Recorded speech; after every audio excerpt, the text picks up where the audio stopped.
Hello, everyone, and welcome to D&D Night on DDOstream, sponsored by Fantasy Grounds, the most supported virtual tabletop with more official licenses than any other virtual tabletop. Visit them at fantasygrounds.com to learn more.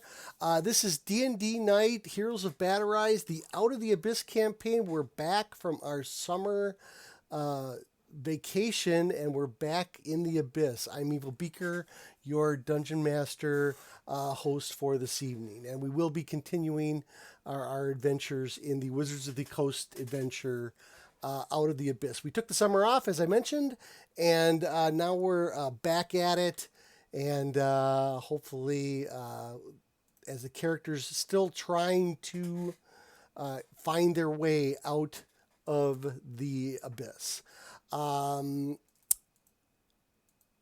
Actually, the guys are still leveling up their characters, but I'm going to go across the top of my screen here just for quick introductions. Playing the party barbarian is Utini. Say hello, Utini. Hello, Utini. This is Patrick from DDOcast. Our resident paladin is Beavis Porkhammer. Say hello, Beavis. Hello, Beavis. Our aspiring young bard is Calliope. Say hello, Calliope. Uh-oh. Hello, Calliope. Oh, there we go. We also have the stunning and well-bearded Eldeth the Dwarf. Say hello, Eldeth. That was a perfect introduction. Hello, Eldeth. Yes. A man who needs no introduction, Jerry the Cleric. Hey, everyone. How's it going? And last and certainly not least, in every game I run, Draculetta, the warlock. Say hello, Draculetta. Pretty much, I do play in a lot of your games. Hey, everybody. You do. So it's been a while since we've played, so we kind of wanted to give a little bit of a recap for everyone. A very long time ago, in a castle far, far away, Drac pissed off the demon prince Orcus, and and he sent you all to the Underdark of the Forgotten Realms, which is its own little world in itself. And the party had to find each other because they got separated, and then they're trying to make their way back to the surface, because once you get too far under the Underdark, you tend to get lost in the twisting and twirling caverns, the creatures and cities that lurk down below. The party had encountered a city of Koato, where they found out that the demon prince Demigorgon is actually wandering around in the Underdark, causing kind of a madness among the residents of the Underdark, causing creatures and people, humanoids, to go mildly insane or greatly insane, depending on how bad you're affected. They then tried to make their way around the Dark Lake. Oh, I got a picture of that. Hold on. There we go. So they started out in Slubbaduff over here, and they kind of worked their way around the Dark Lake to Grakenschlu. I think I'm pronouncing that wrong, but anyway, where there is a Duger city that they got trapped in, and to get out of the Duger city, they actually had to do a favor for a red dragon. But we ended the last time we played, they had gotten out of the city, and they all leveled up to level 6. And they were headed to their next stop was going to be the Neverlight Grove. So very early on in the adventure, the party had befriended a little mushroom guy named Stool. That's the short guy. A sentient gelatinous cube named Glabagool. Oh, yeah. Hey, yeah. And a Koato named Shushar, who is actually friends with Stool. And while the guys were in the city, you came across another myconoid named Rumpadump. And Shushar was on his way to escort the two of them, or Stool, and now the two of them, to the Neverlight Grove. Since it's on your way, you thought you'd tag along. There's safety in numbers when definitely traveling in the Underdark. The goal is to get you guys to Blightenstone, which is the home of the Underdark gnomes. From there are known paths to the surface world. And where specifically are we now? Right now, you guys are outside of Grakenschloth, but you're headed up towards the Neverlight Grove area. Oh, let me share that out to you guys. Sorry about that. Let me get that Cool. off the screen. All right.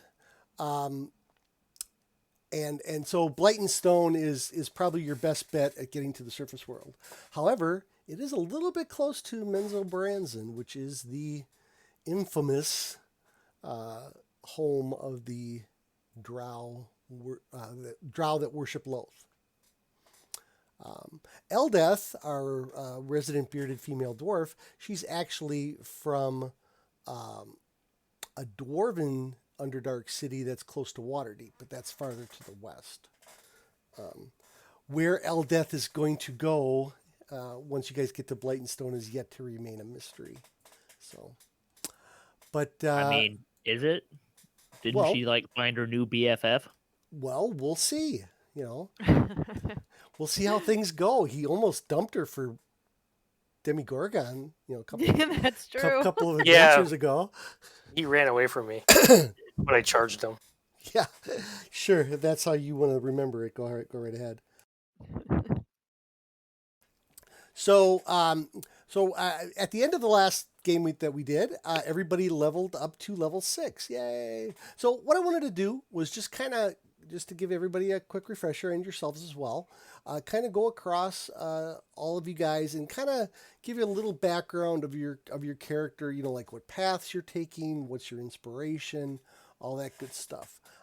If you worship a god, who you follow, and so on and so on. So we'll just start at the top of my screen here, and we'll start with Utini.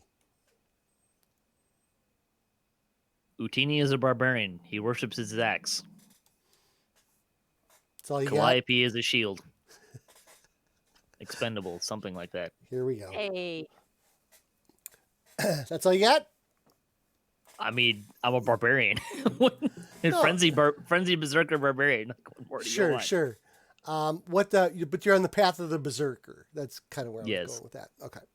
All right. So people give kind of a general idea of what your motivations are to, in combat, out of combat, things like that. Mr. Porkhammer? Beavis Porkhammer, a Oath of Devotion paladin, and I worship Moradin, but, I will help any good god that needs it, or followers that need help. Sure. Yeah. Okay. Calliope? Hi. I don't really think about worshiping much. I just try to have a good time and stay alive. Calliope is the resident entertainer, as you can see by her background. I have your character sheets up on the stream. Eldeth? So I'm a lawful good cleric of Baranar True Silver, just 2 levels of that. The rest of me is all fighter. If someone is in trouble, I'm always ready to lend help, and I believe that people deserve to be treated with dignity and respect. I protect those who cannot protect themselves. Very nice. Jerry? All right. So I am playing Jerry the Cleric, and Jerry the Cleric has a flaw, as written in the notes, that I am the smartest, wisest, strongest, fastest, and most beautiful person I know. So Jerry the Cleric is really a bit of a... He's really into like sort of bureaucracy more so than adventuring. He's really at his core more comfortable bossing people around and just sort of thinking he's great while being safe than he is in danger. However, he often finds himself in danger, and he is currently on assignment against his will. I think, frankly, the people around him may have gotten kind of sick of him and put him out here to help these folks, in quotes. But he is a life domain, lawful good cleric. He does generally take the role of a healer. He is actually not very good in combat. He's not actually very good at a whole lot of things, but he believes himself to be the perfect manager of pretty much whatever needs to be managed. Very well said, Jerry. And just for the record, everybody, Jerry the Cleric, Draculetta, who you'll meet in a moment, and Beavis Porkhammer, 3 of the original D&D Night players from our very, very, very, very first episode. And in that episode, Jerry did not have white hair. And once again, last, certainly not least, our resident wizard, Draculetta. That's right. I am a wizard. I am the son of a powerful wizard. I just so happen to be a tiefling with wings. I'm a special wizard. Okay, I think that's enough to be said there. Okay, so let me clear out. I could say this while you're talking or getting something ready here. So I happened to recently see a movie about a park that had a bunch of Jurassic era dinosaurs in it.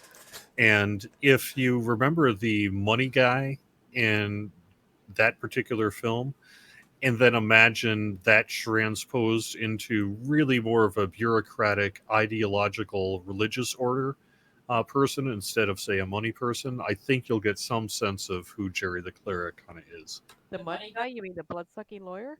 Yeah. Okay. I see you in a whole new light now. So, do you have an obituary written up? Because, as I recall, all those money people died. Well, I mean, let's put it this way. If I had to go into any of this combat by myself, he would have been long dead. Nice. I mean, I do have some ability to cast like a mace +1, but I really don't do much damage. My DPS output is very low.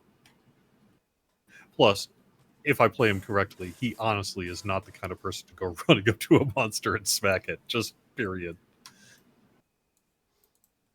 All right. I am going to put the guys that are traveling with you in the combat tracker.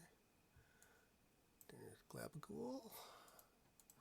Oh, and Glabagool, it seems that the further that you guys travel, if you remember correctly, the further that you travel in the Underdark, it seems like the smarter Glabagool's getting. Right now, his intelligence is pushing like upper teens. And he was kind of speaking like in tongues the last time you spoke with him. So after you guys get out of the Duger City, Shushar, Stool, and Glabagool were kind of waiting for you. They took the long route around. And or they actually went through the water. The Shushar, being a Koato, can swim. Glabagool can float pretty well. And I think they both carried Stool. Because they probably wouldn't have been able to get through the city. The city was the only passage through that area. A lot of the Underdark, you kind of have to go where the passages are. So that part was probably a little bit difficult travel wise. So going through the city was a lot easier. But you guys are on the other side, and what I'm going to do is I'm going to kind of not do as many random encounters as we were when we kind of got started down here. Just trying to move things along a little bit. It takes about a week for you guys to get probably, I don't know, 2/3 of the way to the Neverlight Grove. Between the barbarian and anybody else with survival skill, you guys are able to scrounge up enough fungus and mushrooms, edible, not poisonous or hallucinogenic, I mean, to survive. Fresh water is easy to come by if you know where to look, things like that. As you guys start getting closer to Neverlight Grove, you notice a few things. You guys come into when you come into larger cave-like areas, you definitely notice that the fungus is glowing brighter and thicker than you had seen it before. A lot of it is unedible. However, it's a lot thicker, and you almost could. Who is? Jerry. You're the only one without dark vision. So Jerry, you actually at a certain point you can actually travel and not need any artificial light source. Oh, very nice. I do have both light and daylight if Yep. I need to Mm-hmm. cast daylight, but Sure. clearly that kind of ruins everybody else's stuff. So, since I'm largely cowering in the back and operate by the philosophy, maybe you just don't want to see it. Mm-hmm. I'm like, as long as it's a relatively short period of time, like let's say an hour or something like that, then I'm pretty much fine by going without light. Well, you're actually, I mean, you're talking about several days of travel. As you guys start to get closer, you notice it little by little. I would say the conditions now would be a little bit better than low light. So enough that you can see the people in your party. I mean, you can't maybe see long distances, but you're definitely noticing that change in the environment. As you guys get probably talking to Stool and Rumpadump, you guys, they start to tell you that you guys are getting close. You are at least, especially when you're about, I would say like a day away from actually arriving at the Neverlight Grove. So you camp for that evening. Is there anything special that you guys want to do? I mean, you've been traveling for probably almost a solid week underground. The darkness is, and the caves are, for those of you who aren't dwarves, is probably getting a little bit oppressing after so many weeks. You've probably been underground for close to, I want to say, almost a month. How much but our voices are going to carry very deeply, so at least I will be very quiet because I don't want anything to know that we're here, and I would encourage other people to not let other things know that we are here. But I think we'd all probably just like to sit down for like a good 12 hours or so, right? I mean, you can definitely camp for an extended period of time prior to arrival. If you wanted to take an extended rest, maybe 12 hours instead of 8 hours, you can definitely do that. A lot of one of the things you have been noticing is the closer you get to Neverlight Grove, you see a lot less. Well, you're not having random encounters fighting wise, but you do see an occasional creature, something maybe that isn't as malevolent, a small lizard or a group of bats or something like that. Within the last couple of days, even that has dried up a little bit. So that is actually a little on the peculiar side. By the way, I have turned the volume all the way up in OBS, Jerry. I don't... Yeah, I don't think it was actually that bad, but if it was anything, it was maybe 10-20% lower, just because we would have to crank it up a little bit, so Yep. maybe if there was an issue. I am all the way up. Let me actually look at my quick. I'll double check. We'll take care of that in chat. But I don't want us to start fritzing out. That's worse. Yep. So I'll take a listen. I turned my output up just a little bit. Yeah, take a moment to listen up. So, with that in mind, is there anything that anybody wants to do or prep or anything like that, or if you have any questions, kind of before we get a little closer to the Neverlight Grove? I'm just trying to be really, really quiet.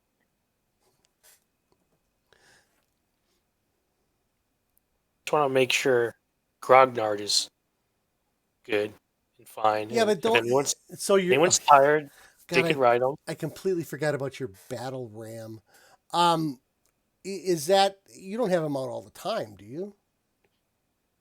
Yeah. I mean, he's kind of acts like a horse. Well, but isn't he limited on how long you can summon him for? No, it's like a familiar, Oh, okay. unlike a familiar, I can't just. I was doing it wrong before. I can't just make him disappear and just pop back up for free. Okay. So how does it So work? he's more like an actual mount, like an actual horse. Okay. He's always here, but I could dismiss him and then I could cast a spell and pop him back up whenever. Okay. Okay. All right. Cool. So he's just been out for a really long time right now. Yeah, forever. Okay. As much as possible. Okay. All right. You know what? I completely forgot to find a token or whatever. So remind me for next We've got time. one. Do I? Or you have one? Oh. Oh, that's the default D&D one. It's the default goat. Yeah. Yeah. Sorry. Okay. All right. Well. Okay. Well, but I need to get him on an NPC sheet, is what I'm saying. Oh, I've got a sheet for him. I was just using the giant goat. You just gotta put him on the combat tracker for me. How do you have him as NPC in your thing? No. I just had a link to the giant goat. Is this and you created William the Giant Goat? Oh, right. okay. You have All him right. as his old name, but yes. All right. That's who he is. He's in there, and he's in there now. Change his name. To what? Grognard. Oh boy. All right, hold on. Or not, whatever. No, it's fine. No, we need to keep Grognard happy here. Is it Grog? I, for one, am glad there's a goat here because that one, it gives me something to perhaps run away with if I need to. Two, it's probably it makes for a better pillow at night. Sure. Yeah. I wouldn't hate having a goat around. All right, there's Grognard. He is in the chat. And Jerry, you can't see in the dark, so you could just ride him along with us. That's what I'm thinking. Like I would just grab onto a rein or something like that, right? Oh boy. All right. So I'll throw it back out to everybody else. Was there anything else that anybody wanted to do special before we start getting close to Neverlight Grove? Sharpen my axe. I think it's magical. It doesn't need sharpening. It's a comforting activity. Just throwing it out there. Well, let's be honest. Whether it needed sharpening or not, they would certainly be being pitched on the idea that their magical swords needed sharpening. So they would probably have magical sword sharpening kits. Oh, there you go. And would be sharpening it anyway, because after all, why not? I like it. Magical sword sharpening kit. I like it. Anybody else? Eldeth? Nope. Okay. All right. Drac? Nope, I'm good too. Okay. All right. So, as you guys start out the next day, Rumpadump says that he is starting to remember and be familiar with the territory, so he can get you there in the most direct fashion. And I'm going to move Rumpadump over here. And let's see. I think if I go like this, that'll be good. All right. Let me see. Where is it? Uh-oh. There we go. A little bit of a goof there. Okay.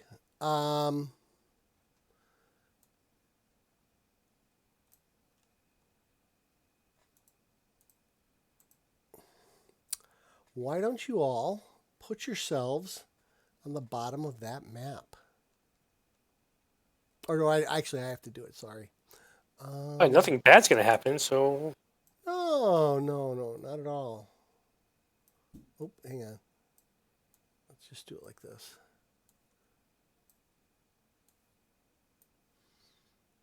Put me by the goat. All right. So there's way too many. So I'm just gonna say Glabagul, Stool, and Shushar are kind of hanging back. And oops. Why didn't that work for Grognard? Oh, there. Make sure you turn him to friendly or whatever. No, I did. Is he large? Yeah, he's a horse. He's like a horse. You ride him, so yeah, he's large. Oh boy. So I don't have an easy way to do that. Just sort of put him in the corner and we'll Or move us up and move him down. Yeah. Yeah, the path here is thins out and everybody has to dismount. There you go. Although to be fair, that's exactly what it would be, because if you do have to be big enough for us to ride it, plus whatever kind of packing material and things it might be carrying, probably would be that much space. All right, I am going to clear the chat for no reason whatsoever. Let me make a little bit more spacey. Oops. At some point, we're going to move this to Fantasy Grounds Unity so that I don't have to worry about it. I have to be honest, I have not been following that. So if at some point, maybe during our break or something, you want to do a quick update as to what actually Fantasy Grounds Unity is, how it works, where it sits, and what to expect from it, that sounds awesome. Actually, I've been separated from it a little bit. I don't know about you, Patrick. As far as I can tell, it's basically the main difference you're gonna notice is it has dynamic line of sight capability. So you can program your map to change line of sight based on your character as they move around, so the DM doesn't have to draw all the stuff and things like that. Mm-hmm. Yeah, it's so not. I don't have to it's unmask not stuff. Perfect. Like it's got. Because I did the Rumble Arena in Fantasy Grounds Unity, that thing that I did, and like the way that they have some of them drawn, they like completely draw out the map or the wall. But honestly, I assume you can just toggle that on and off anyway, right? Yeah, you can toggle it on and off, and you can redraw it and stuff like that. It also has map drawing tools, but that's less of a. And where does it sit right now? Are we actually getting close to release or what? I think it's still in beta. There's a huge amount of the number of people in the community that are using it regularly now. Right. I mean, it's usable. I think it's in a pretty playable state. I think officially it's in beta, and there's still stuff that they want to do to it. Right. We can talk about that, but yeah, at some point we'll definitely switch over to the Unity version, assuming everyone's able to do it. Yep. Well, I have an Ultimate license, so we should be good. Anyway, me too. Let's get back to this. So, you guys got this cavern that you're coming up on.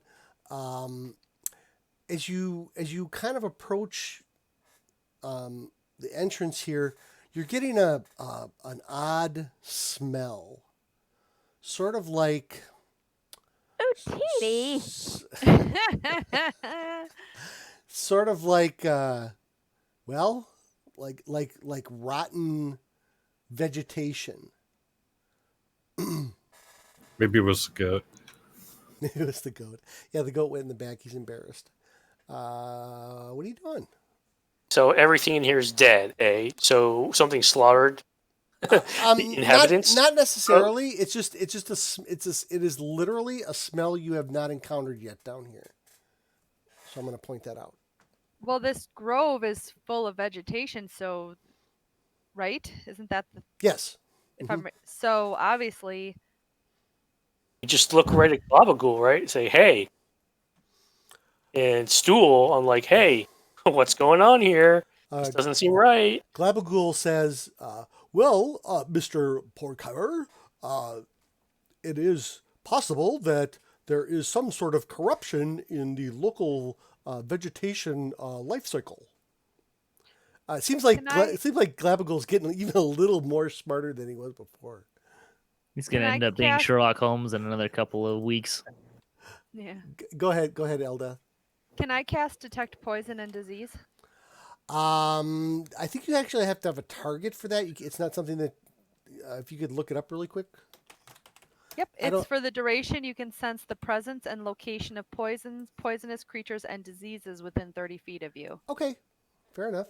You also identify the kind of poison, poisonous creature, or disease in each case. It can penetrate most barriers, but it is blocked by 1 foot of stone, 1 inch of common metal, a thin sheet of lead, or 3 feet of wood or dirt. Okay.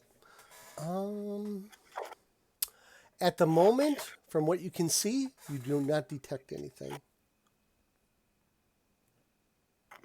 Okay. I'll do a divine sense, and that's Uh, a 60-foot. There, I have it. I put it on myself. okay. I don't have divine sense. Yeah, that's You're a doing it. paladin. I am Oh, doing you're it. doing it. 3 Okay. times per long rest. All right, let's take a minute to look up divine sense. Oh. Within 60 feet, huh? +1 plus your charisma modifier. Okay.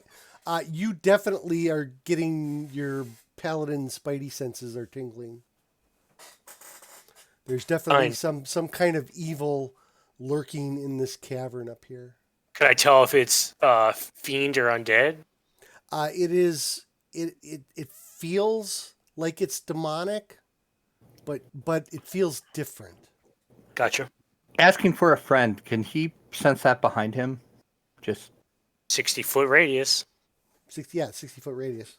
no reason I'm asking, just wondered. Yeah. Thank you. You know, you kind of feel like there's one behind you, but you turn and you look and you're not sure. Oh, I know. I know. I got my eye on him and his little demonic buddy. Yeah. All right. Okay, so yeah.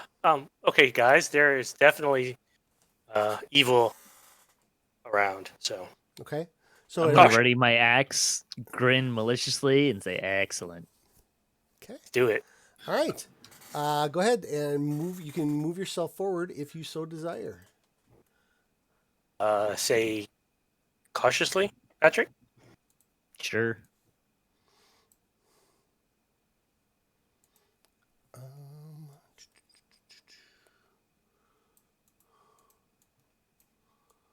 Should maybe spread out to the side a little bit. What's the brown thing there? That is a little puddle of mud.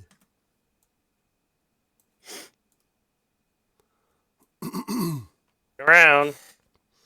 Okay, looking around. I'll go here. All right, Jerry, you hanging with the goat? For the moment, I am. Well, no. Because I'm going to go back here and at least be nearest Yeah, to the the guys party. the guys move up a little bit here too. You hear Shushar say, "It is probably best to proceed with caution. Our paladin has great senses. He is very brave." All right, everybody, please give me a perception check. But since you are prepared for a possible ambush, please roll with advantage. Tower or no tower? No tower is fine.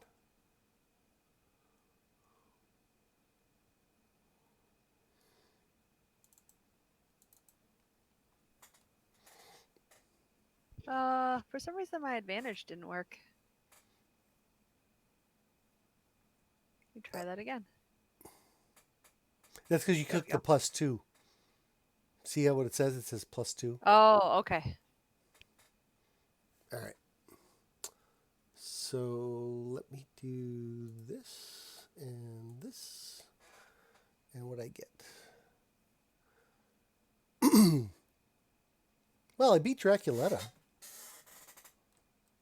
But that wasn't hard to do. Okay. You all suddenly hear the flapping of wings. And just to make this easy, I'm going to delete this mask. And you see two creatures fly down from the ceiling to block your path. And these Does anybody have? Let's see. What would it be here? Let me look at somebody's sheet. Sword. Yes, I have a sword. No, I'm going to stab. Have a sword. hang on. So if anybody wants to give me I'll say an Arcana roll. You don't have to be skilled in it to maybe recognize what these creatures are. Let me see here. Arcana. Wow, I see I'm rolling crappy tonight. Yeah, we got a good start for Drac. That's okay. You could just be saving the good rolls for combat. Eldeth, Unlike me, who's using the good rolls now. Yeah. Eldeth, you've seen these before, yes, Jerry? No, go ahead. Okay. I don't want to interrupt combat. No, that's fine. Eldeth, you have seen these before. These are Chasmi demons. They have 4 spiny legs, and they often clitter around and on ceilings and walls, and they have a distinct droning sound to them. However, you guys are looking at these 2 demons, and their heads are covered in fungus, and it's actually morphed their features to the point where they look like the fungus is eating away or replacing their flesh. Oh my god, that's Okay, terrible. so I say to the group, I've seen these before. These are Chasme demons. And they normally live on ceilings and cling to them. They are supposed to have 4 legs, and it looks like they do, I but think these are covered by, these guys have fungus covering their heads. That is not usual. I'm concerned that this could turn into the second Jumanji movie. No one's seen that probably. Oh yeah, I have. I'm just not placing the reference. Kevin Hart's character starts talking about animals, but always gives the information after it's relevant. Oh. All right, so everybody go ahead and roll for initiative. I have a clarifying question and possibly a follow-up. Sure. Do we hear the droning? Shit. Like, are they droning right now? Yeah, it was part of their poor stealth check. So nobody's surprised. So the follow-up question is it better or worse than Calliope's singing? Oh boy. Hey, I'm a wonderful singer. Well, you haven't had much practice lately because you've been traveling really quiet. And as Okay, these It must be pretty enticing because I rolled a 1 for initiative. Since we're just now going to initiative, I want to ask for the DM's mercy on something, and I was kind of hoping to do that just before combat, but then I could see we were getting into combat. Okay. And so as I was looking up some stuff with my character, I realized that I actually get Revivify as a life domain cleric at 5th level. Okay. And so knowing that information, I would have, rather than taken Revivify as my spell prep, spot, Sure. I would have taken the Guiding Bolt. Sure. And I ask because I probably want to cast Guiding Bolt this combat. I will allow it, Jerry. Okay, so as these things land and their wings are still flapping, you can sense that malicious odor wafting off of them in your direction, and it smells like it's almost like melting demon flesh as it looks like the fungus is not only consuming them but replacing their flesh and melting it at the same time. Ew. It is definitely an ew. All right, so we are back to our first combat, and I have a very, very full combat tracker here. Okay, so top of the order. Oh, wait a minute. There was one person that was surprised, and that would. Oh, Drac, you got the best initiative. Well, guess what, buddy? You're surprised for this round. I figured. Okay. So that we're going to skip over Shushar. So that leaves the demon number 1. He is going to take a step this way, and he's going to have some barbarian breakfast.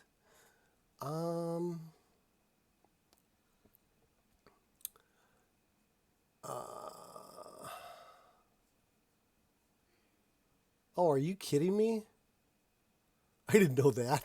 Okay, so these things drop down from the ceiling, and then they kind of hop over to you guys, and then they start making this droning noise. And it is called the horrid droning sound. I'm going to need everybody... 5, 10, 15, 20. Yeah, everybody. I'm going to need everybody to make a Constitution saving throw.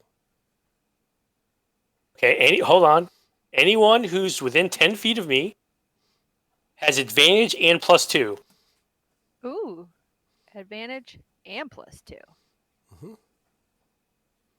It's a spell-like effect, right? Magical effect. It is I'm assuming. it's a magical effect, yes. I'm within 10 feet, aren't I? You You I are. definitely failed. Okay. Okay. I mean, that's in character for you, though, isn't it, Jerry? Oh, I was just absolutely. gonna say I can't say I'm surprised. I mean, honestly, you could just say you don't have to roll, to be fair. But yeah. Sure. I mean, and both, to be clear, both of them are making the noise. But it's only one. I'm only going to say one saving throw. All right. Let me see where you guys started off here. Jerry, that is definitely a fail. Calliope. So with the Calliope, did you roll a second time? I did because the first time I did Oh, not. gotcha. Okay. Oh, I see it there. It's at the bottom. Okay. So Utini's good. Eldeth is good. Jerry. Jerry, you guys all you feel a very odd sensation from the droning, almost like it's trying to put your mind to sleep, but you bravely, you kind of push back against it. You fight it off. However, Jerry, you are knocked unconscious. Okay, so remember, of course, that it hasn't been that long ago since I've been mind compelled. Oops. So this actually makes some sense that I would recognize what was happening to me. And perhaps this time I was like, oh, crap. Just not. I'm just going. I'm gone. Oh, All hang right, on a second. fine. Boom. Yeah. And I just go down rather than Yeah. do anything that I have to worry about. So this means that the droning is definitively better than Calliope's singing because it puts people to sleep. I know somebody who's not getting any bardic inspiration. There you go. I mean, All right, so we're gonna put I the feel like that Negative ship sailed a motivation long is time still- ago. Negative motivation is still motivation. yes. But by the end of this campaign, Calliope will be actively giving inspiration to whoever Utini is fighting. You think that's going to wait till the end of the campaign to happen? I said by the end of the campaign. Think it hasn't already happened? Ooh. All right. So the good news is if you made your saving throw, you're immune to the effect for 24 hours. So, all right. In the meantime, that was a free dealie. Is it a recurring save to get back up? No, you unless you take damage or somebody does something very specific to you, you are going to be unconscious for 10 minutes. Okay. How controllable is the goat? Can the goat butt him awake? Yeah, my goat is fully controllable. He's actually smart. He's probably smarter than the barbarian. That sounds about right. Hang on a second here.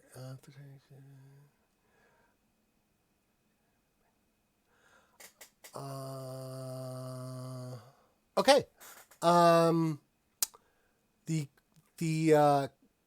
The demon is going to try to stab you with its mosquito-like proboscis. Just for clarity. That is a very fancy word.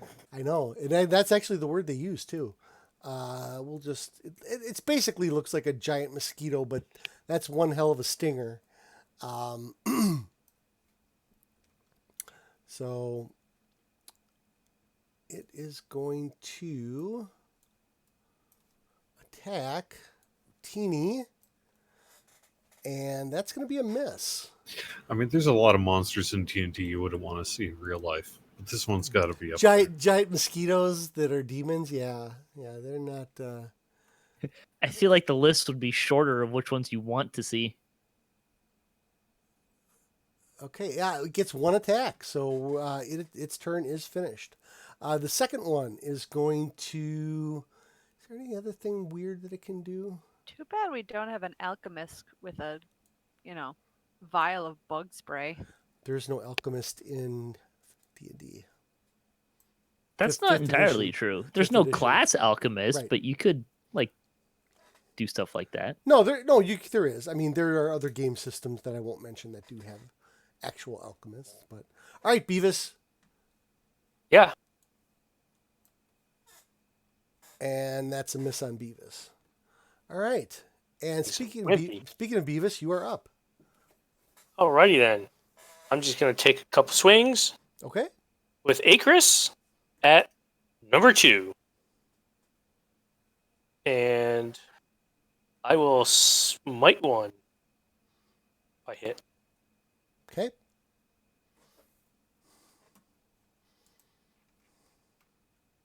Go. And it's a demon, right? It is a demon. Yes. Okay, so here's the regular damage. And then here is the... Oh, wait, that's versus undead. And here, oh, sorry, I gotta find my smite damage. So it's gonna take an extra D8 of damage? You can program it to add smite damage. You only have to roll once. Oh. Well, because it varies, so... Yeah, so what I've done in the past is just do it as 1d as one die, and then you just add it more than once. Well, yeah, that's what I did on the smite damage, but I had to do them Yeah. separately.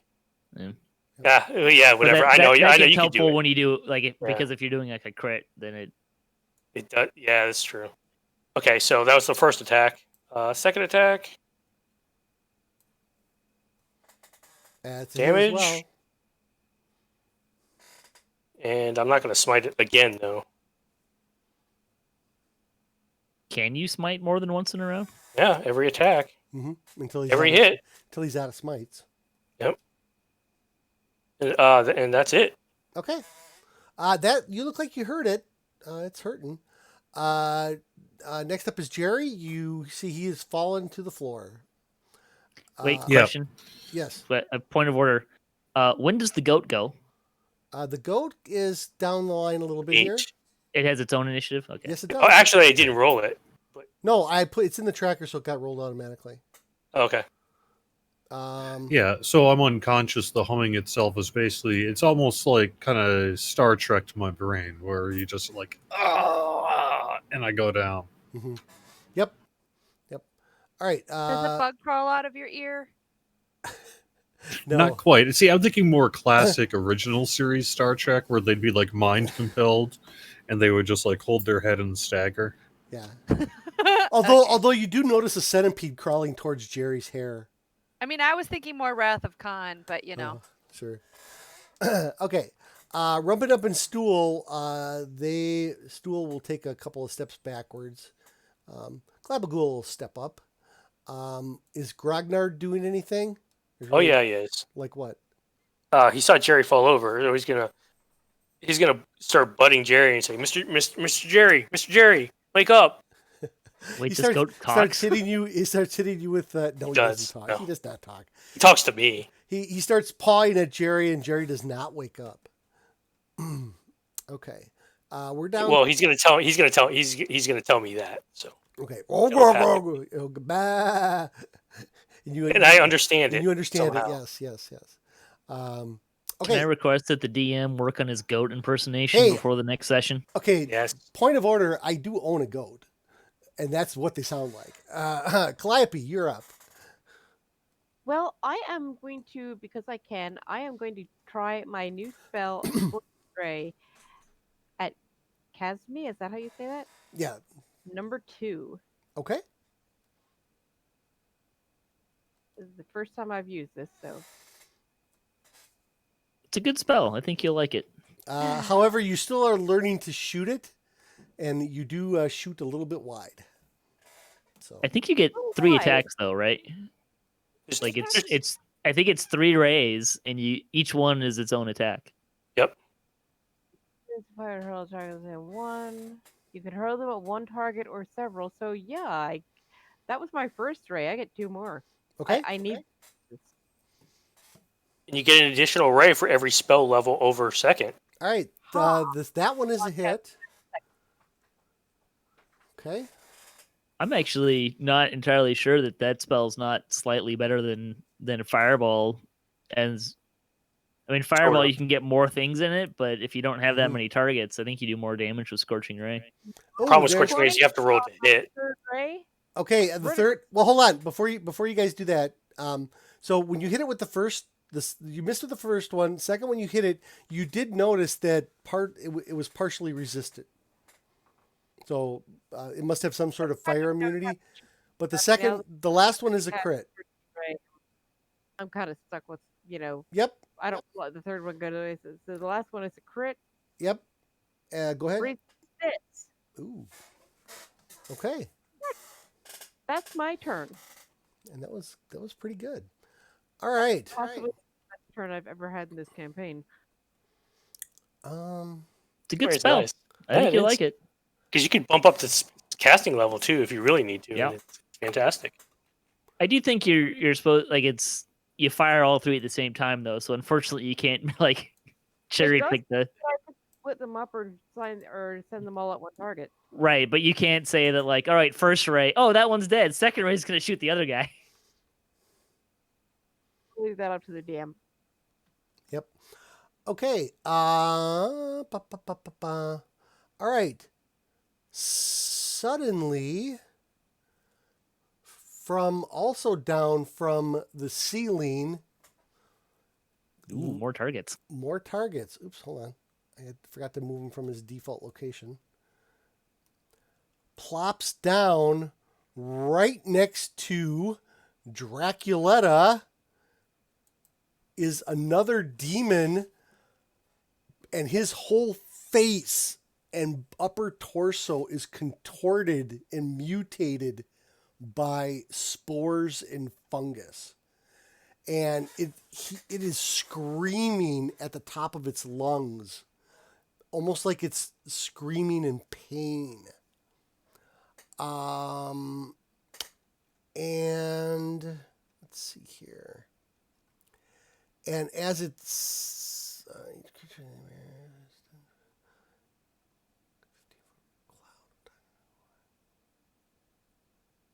okay, so and as it lands, hang on a second. I need to draw a cycle. Oops. Oh, that's okay. 5, 10, 15. That is going to be everybody except for the two guys at the bottom. Everybody is going to have to make a Constitution save. Magical effect? Yeah. I'll say so. I'll say sure. We get our bonuses still, right, Beavis? Yes. So it's advantage and +2, correct? Advantage and +2. Yep. Also, if I'm unconscious, am I impacted? Actually, you do have to make the save, Jerry. God, I'm rolling like crap. Yeah. Welcome to the club. Oh, okay. All right. So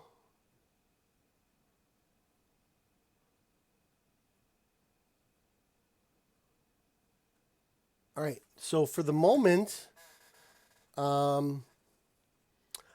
please make note of what you rolled so that when I ask you, you can tell me. All right. At the moment, nothing happens. But it's screaming, and Drac, you're right next to it, and you're looking at it, and anybody that wants to can make an Arcana check to see if they recognize it.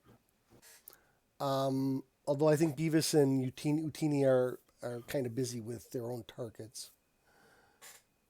Oh, never mind. Calliope nailed it right off the bat. This is a Varrock demon, and it looks like something is eating its face. Some kind of fungus is devouring its face. Okay, and Eldeth, you are up. Whoops. Okay. Carry this back. First off, I am going to use my bonus action to lightsaber Dawnbringer. Okay. You bring out the magical sword Dawnbringer. It does light up the area quite nicely. The creatures, however, are unaffected. Okay. And then I am going to now, let me see, for bless, let me just look at my bless again. Let's see, what range, target roll, 30 feet, and I don't see, oh, 3 creatures, but if I use a second level higher, I can reach 4. So I will cast a second level, no, I only have level 1, sorry. I'll cast bless on 3 people. Okay. Before you do that, Oh, I'm sorry. okay. Um, I rolled a 15. Yeah, I know. Okay. Okay, you're good. You're doing bless on 3 people. Mm-hmm. Okay. I'm going to bless Beavis, Utini, and Jerry. Okay. Well, I'm blessing Jerry because I don't know what's happening with him, and hopefully this will help him recover. Oh, sorry, I didn't mean to click No, that. no problem, dude. Or in case something tries to squish me. Okay. Exactly. All right. Is that your turn?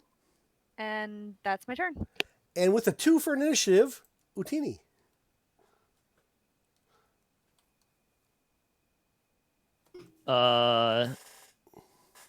Rage. See that we've only hit the 1, and he's still looking pretty healthy, right? Well, Calliope hit it pretty good with the scorching ray. Actually, he looks hurt, but he's still in the fight. Yeah, Yeah, right. But I think this constitutes a frenzied rage. Oh, Yeah. That rock needs to die. And let's see, we determined that has someone said, some knowledgeable person said that the rock needs to die? Yeah. I think it's way more dangerous than the other 2. That's just my opinion. I meant like outside of a metagaming. Oh yeah, well yeah. I mean, Scenario. if I get a chance to react, yeah, I would definitely say kill that mother. Did Calliope, yeah. did you tell us what it is? Of course I did. That's a Varrock! Okay. She screams. Right, Okay. Sorry, I can't do the squealy Bernadette voice that Calliope has. Right. So we'll attack that then. Okay. Turning his back on the other demon. I mean, my back's on against something, so I'm Sure. gonna assume a 29's gonna hit. Oh yeah, you're good there. So it'll haul around backwards and smash. And then we'll attack him with my second attack. Looks like that also hits. Mhm. And as part of my action, once again, I apologize. I had a 25. Oh, you're good. I figured. So you can interact with an object like as part of an action, right? So my question is, at the end of my attack, so after having attacked, as Sure. part of that action, can I pull out my shield? As a bonus action, yes. If you have not used a bonus action yet, I have used a bonus action. Then Can I no. do it as part of a move action? yes. Cool. I'm going to move nowhere and pull my shield out. Got it. All right, that is fair. Okay, are you done? Yeah. All right. As soon as I find the shield, there it is. All right, top of the order, round 2. Drac, what did you roll on your Constitution save? 18. You are good to go. All right. I don't think this is going to work, but I am going to Acid Splash the Barak. Okay.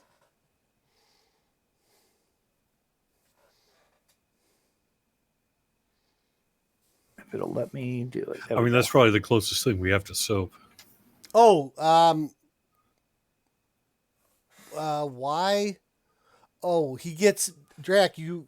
It's a range attack. He's right next to you, so he gets advantage on his saving throw. You're right. Yeah. No. Well, what did it do? It did something. If your saving throws don't care if you're next to them or not. Oh, never mind. Hold on. Hold the phone. He probably has Nope. advantage on magical. Yeah, things. he has some other kind of superpower. That's why I said I didn't think it was going to work. Okay. But Okay. like the proximity thing, it's only a ranged attack. If it's a save spell, then it doesn't care. Okay. Oh, is Acid Splash is not a ranged attack? It's a saving throw. Oh, okay. I think. Yeah, it's a saving. Okay, got it. Nope, you're right. And since it's a demon, my metagaming tells me it probably has advantage on saving That's throws versus magic. So what I figured when I did that. So Right. he succeeded, right? He did. Yeah, no, he didn't take anything. I just wanted to make sure because sometimes I get damage even though he succeeded. Okay, well, not usually on a cantrip. right. What else you got up your sleeve? Guess. Rock bait, maybe. Well, I got news To for be you. fair, okay, so you were the closest to me, though, Drac. Do you see any way that you might be able to wake me up? Can he move over there and as part of his move action kick Cherry in the head? I mean, Well, just a you've already seen the goat try to wake him up with a hoof, and that didn't work. right. That's why I'm thinking it's going to take some kind of magical thing that I don't have to wake you up. I'll tell you. Then again, you're a Drac, so you might be willing to do, like, Hey. say, 1d4 points of damage to me. Hey, Drac, can you Yes. maybe knowledge Arcana? What the hell's wrong with Jerry? Sure, I can try that. Actually, Drac, if you have knowledge religion and it's better, I'll let you roll that. I do. I'm just saying, if a goat's hoof wasn't enough or whatever, you might well be like, all right, let me just throw a freaking dart into his leg. No, Exactly. no, not with a 10. I can say with the 10, probably not. I'm rolling crappy. Oh, 19. Can I tell what's wrong with him? So the demonic effect on Jerry probably requires some kind of a holy counter effect. Well, I'm out. All right, that's fine. I just thought I'd ask since you weren't quite sure what you were going to do, and you are the closest to me. Right? So the one guy who can cast holy effects is down until we get a holy effect. That sounds about right. That does sound about right. I'm going to go ahead and just Eldritch Blast this guy. Oh, I can't. 'cause I'm able to assist then as a partial cleric. Okay, well, so all you have left is a But bonus it's not action, my Drac, turn, right? so No, because that was a cantrip that I cast. That Acid Blast is a cantrip. Yeah, but cantrips aren't That would be your necessarily action. bonus action. Oh, that would be my action. Yeah, I can't do anything. I'm just looking at my stuff. I can't do anything. Okay. All right. You see Shushar, for his initiative, try to Master Jerry, wake up, and nothing. All right, that demon with Utini's back to him. I'm gonna give him a +2 for that. Since when are we doing that? So wait, question. I did cast bless on him. Is that not considered holy? No, this is a very specific. Hey, hang on. If we're gonna suddenly put flanking rules in here, then No, we're not. can We're I- not. I was kidding. I was waiting Okay. to see what you were going to say. All right, but your back is to him. Let's see here. All right, here we go. Oh, damn it. Just a miss. What is your armor class? Okay, missed by 1. That sucks. All right. You see the proboscis stab at you over your shoulder and just miss you. and that, kids, is why you draw a shield when you're surrounded. Next one on the barbarian.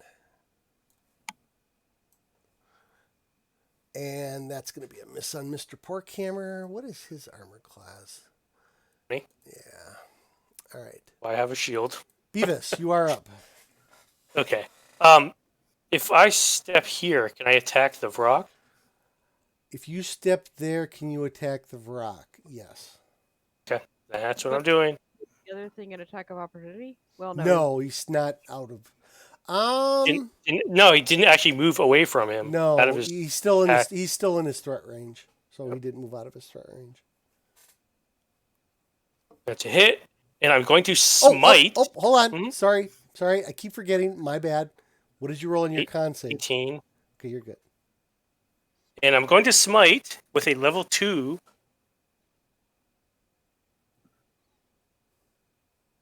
And here is the crap. Where's the smite? Smite damage. So a level 2, and then he's a demon, so he takes 4d8. That much more damage. Okay. Then I'm going to attack again. I think a 30 is a hit, right? Mm-hmm. And I'm going to smite again. With the level 2 slot. Okay. Regular damage. There's smite damage. And he still has 1 hit point. I'm not going to say how many he's got left. I know. You've heard him very bad. In fact, he's not doing so good. And I am done. Okay. Let's see. Next is Jerry. He is still unconscious. Grognard continues to try and paw Jerry awake to no effect. Glablahool starts leaning over and looking at Jerry. Oh, this could go badly. It seems to be some kind of unconscious, mind-affecting magic. Perhaps something such as maybe holy water or some kind of holy ritual will wake him. Otherwise, I believe he'll wake up eventually. Calliope, what was your constitution? At least the save? gelatinous I was cube hoping- is smart enough to know not to poke him. Hoping you'd forget to ask. I rolled a 9. Oh, she rolled a 9. Okay. On a failure, the target is poisoned and Oh, takes. So you are poisoned. Was there like a cloud or something, or was it just his? It was a cloud of spores. Okay, yeah. Yep. And Cue 80s rock music. oh, and you know what? I was supposed to put the effect on you so that when I clicked on your initiative, it gave you the damage. So you're going to have to manually add this damage to your sheet. You're going to take 6 points of poison damage.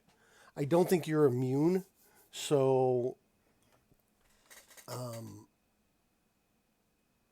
right. At the end of your turn, you can try the saving. You can do the save again. But right now, it is your turn. okay. Well, that was no fun. I don't have any holy water, so I am going to.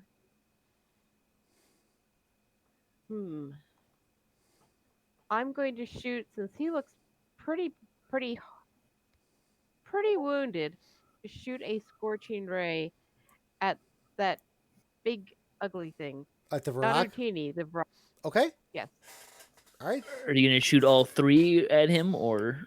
I am going to shoot all 3 at him. Do Okay. I roll separately? No, you just roll them one at a time. Oh, actually, no. I'm going to roll 1. Oh, I can't decide after I roll, can I? Nope. No. You have to I'm decide going to before shoot the the roll. first 2 at Rock, and then the last one at Chasme number 2. Okay. Why am That- I at disadvantage? You are at Because I'm disadvantage because you're poisoned. I don't have advantage and the +2 for that, do I? Darn it. Nope. No, you're at disadvantage because you're poisoned. Okay, well, second one at Rock. Okay. That is a hit. Yay!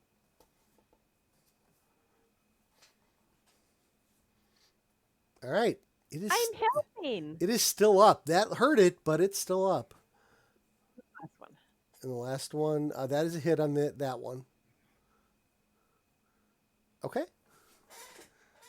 How much? Still helping. How much would that have done? Okay, 4. Okay, that's funny. Okay, are you done? I'm done. Okay, then make your another save. That was a Constitution 14 saving throw to see if you can shake off the poison. And you have advantage, right? Yes, you do have advantage. And plus 2. And plus 2? Yep. Okay. Come on, big money, big money. This is why you play a paladin, have a paladin in the party, fellas. Oh, that is good enough. And oh, wait a minute. Well, that's good enough. Nope.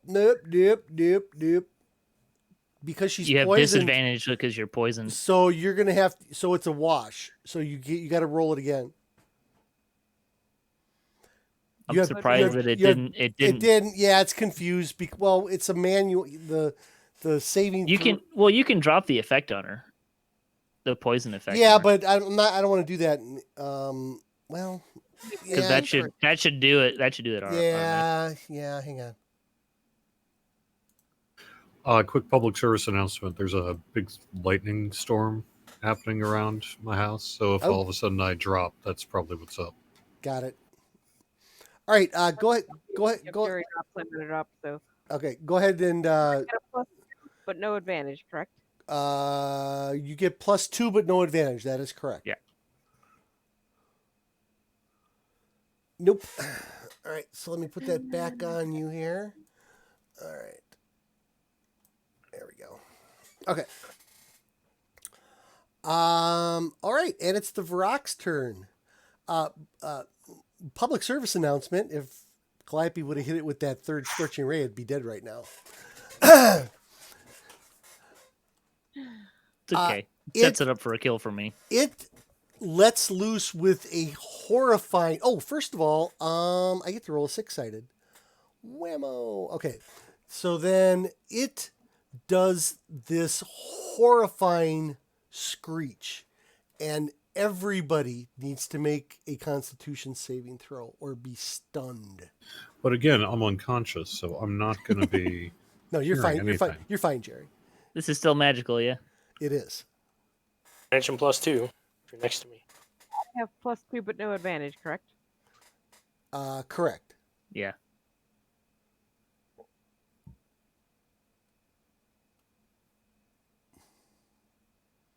But make sure it doesn't roll with disadvantage.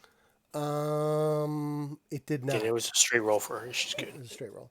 Okay, so Drac and Calliope are stunned until the end of the Varrock's next turn.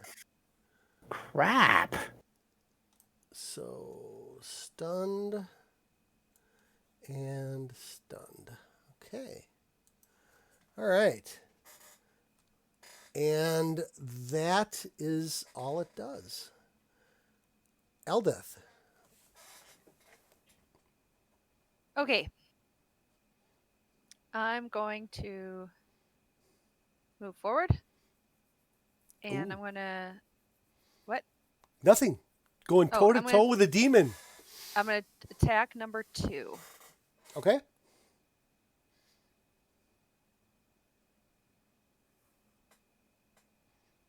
That's going to be a miss.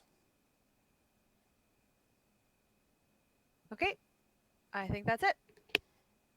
As a 4th level fighter, does she get 2 attacks? Or that's not till... I 5th would level? think by 5th level. 4th you get something or other. No, I think it's 5th. It's 5. Is it 5? Okay. Yeah. She's got 2 levels of cleric, though, Jerry, so she's only got 4 levels of fighter. Okay. Okay. You don't have any bonus action, Eldeth? I still have a bonus action, but I don't have anything that I need Okay. to use it for. All right, I was just checking. Yeah, and I can't attack. I know I looked. I can't attack twice or. Yep. Okay. I mean, I have an action surge, but none of us are. I mean, other than Jerry's unconscious, none of us are really hurt right now. So. I don't feel Two the stunned need though. to. Two What's that? stunned. Two of us are stunned. Two are stunned as Oh, well. that's right. You so. are. I Yeah, what do you there? I don't think there's a. Is there a magical spell that removes stunned effects? I don't think so. Restoration, maybe. Yeah. What it might motivate a fighter type to want an action surge. Okay. Are you done then, Eldeth? Well, did you just say that restoration may stop stun? I mean, we'd have to look it up. I don't know. Because I have the ability to do that. Looks like we should It would look probably it up, get rid of poison. I don't know about stun. It doesn't even. It doesn't get rid of stun. There's no stun Yeah. thing.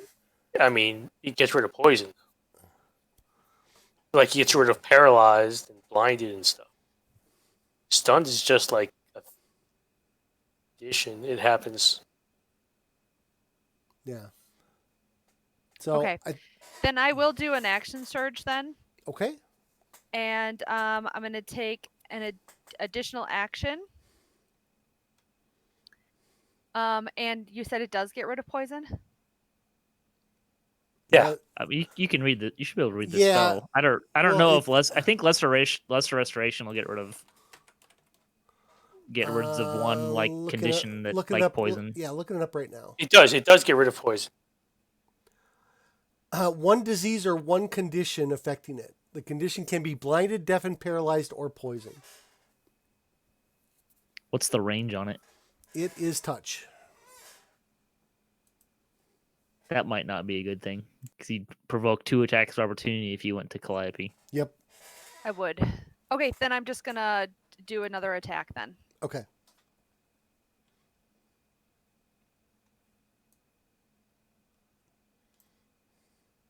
Keep losing my character sheet. There we go. I highly recommend 2 monitors. That is a I hit. say make it 3. I use 3. I hooked up my 40 to 50 inch TV as a third monitor. I got a guy in one of my other groups that does that. He plays on his super like $4,000 television set.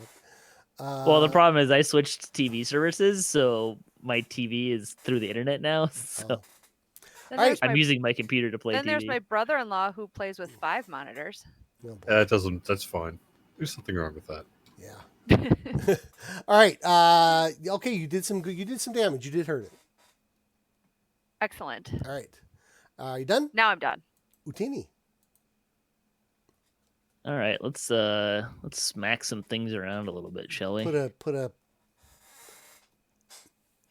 Something like that. Let's get Hey, that wait a on minute. for our Hold first- on What? a second. You're frenzying. I should have got advantage of my last attack on you. No, that's reckless attack, Oh, okay. which I have programmed in and Okay. would add, Got but it. I Okay. am not recklessly Gotcha. attacking Okay. yet. Cool. That may come. Sure. But, all right. What are the chances you're gonna let me stow the shield? No, let's not overthink this. You can drop the shield as a bonus action. I thought you could drop it as a A free free action. Free action. Free sorry. action, Yeah, yes. Free action. Yes. No, I think we'll keep it out. Okay. Gonna attack recklessly. Okay. Gonna start with the Vrock. Dead. Don't even bother. He's only got 4 hit points left. Oh, I'm bothering. Thank you. Okay. Wow, that was low damage. See, you wanted to make sure we got that out of the way. Yeah. Well, your +6 killed him. All right. And what are your house rules for moving during your attack? What do you mean? Well, you can do an attack, move an attack in this Yes. by Yeah. explicitly In by the 5th rule edition. set. Yeah. Are you have in the past done like house rule penalties to attack, and that's what I'm asking. No, you shouldn't. No, you won't. Not Fantastic. in this case. Not in this case. So 5. Oh, that's not. Come on. You are now in difficult terrain though, so it's going to take you 2 movement. That's gonna be mud. That's thick Okay. mud. So but that's 5, right? Yep, and it's going to To cost get you into it. 2 more to move to. 15, Yep, 25, yep. 30, 35, 40. Oops, missed. Okay. And now I'm going to attack the second one. Number 2, that's partially... Okay. So you basically danced around it. Yeah, Okay. Fair enough. that's right. What I Well, would that's- see Utini dance. That's well within the rules. I don't know that you really saw it either, but I'd say 19's likely to hit. Yeah, that's a hit. yeah, I was trying to use the arrow keys to move and it didn't work, and it did some funny things in my chat. No, that does not work in Classic Fantasy Grounds. I believe it's only in Unity that works. I see. So did some 20 damage, and then I'm gonna bonus action attack 21 and hit it again. Excellent. Well, hang on. How do you get a bonus action regular attack? Frenzy okay. Berserker, bonus action, extra attack. Yep, you're correct. Okay. All right. Yay, go, Utini.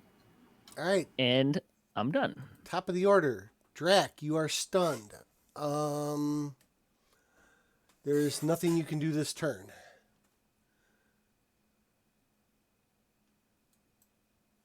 The remaining demon. Now, did you do a reckless attack? It's programmed in there. Okay. It should give you advantage. Come on. There we go. So Utini, you did this fancy dance around the demon just so you could get a swat on his buddy. Okay, point of order. There's no dancing. I'm just moving around. It Angrily. may have been somewhat pirouettical. Yes. There may have been a tutu involved. No. My character, my movement, no. All right. No, I'm just saying you would have like rolled. You were basically kind of like fighter rolling around but- the thing but and then y- swinging yes, around and hitting that- the other thing. Yes, thank you, Jerry. That's what I meant. However, you left yourself open, and this thing just spears you with this proboscis that it has on its face, and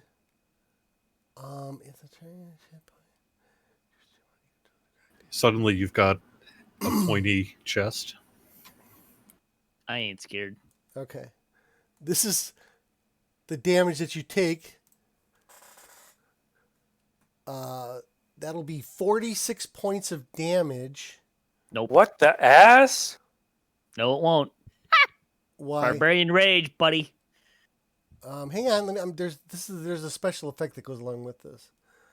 The good news is that it didn't reduce you to 0 points, because then you'd be instantly dead. However,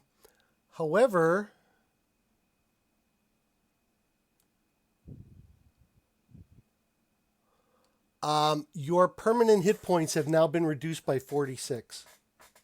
He What? took 33 It was necrotic damage. He only took 23 damage.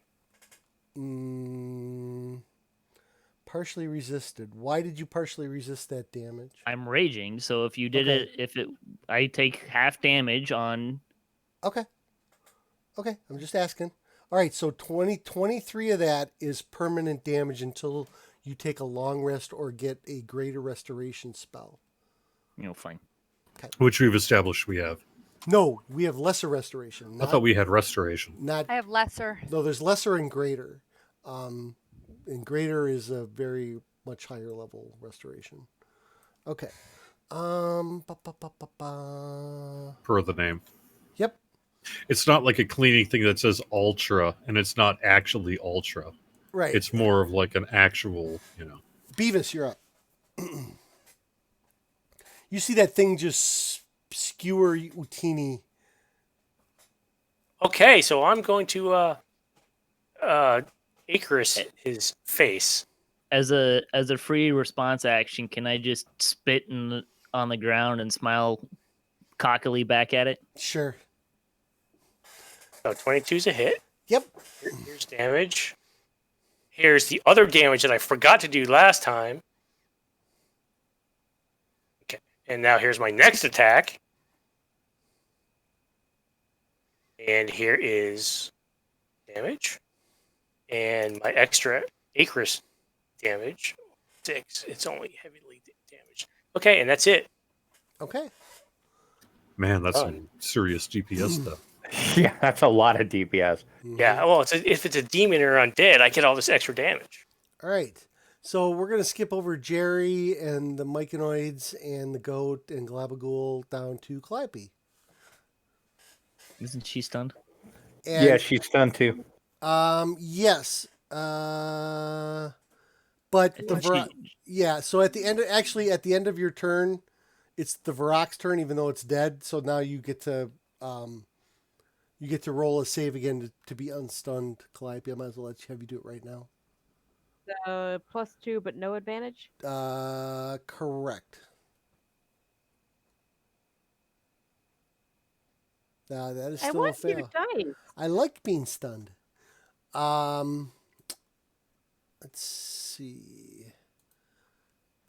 That's pretty much it for me. All right, That's It So- depends on the nature of the stun. If the stun was a shock effect of the demon's visibility itself, the dead version of the demon might drop that stun anyway. Mm-mm. If, however, it was like, say, a force-based stun attack, then it would probably persist. It's like I don't know like that a there's any of the sonic former.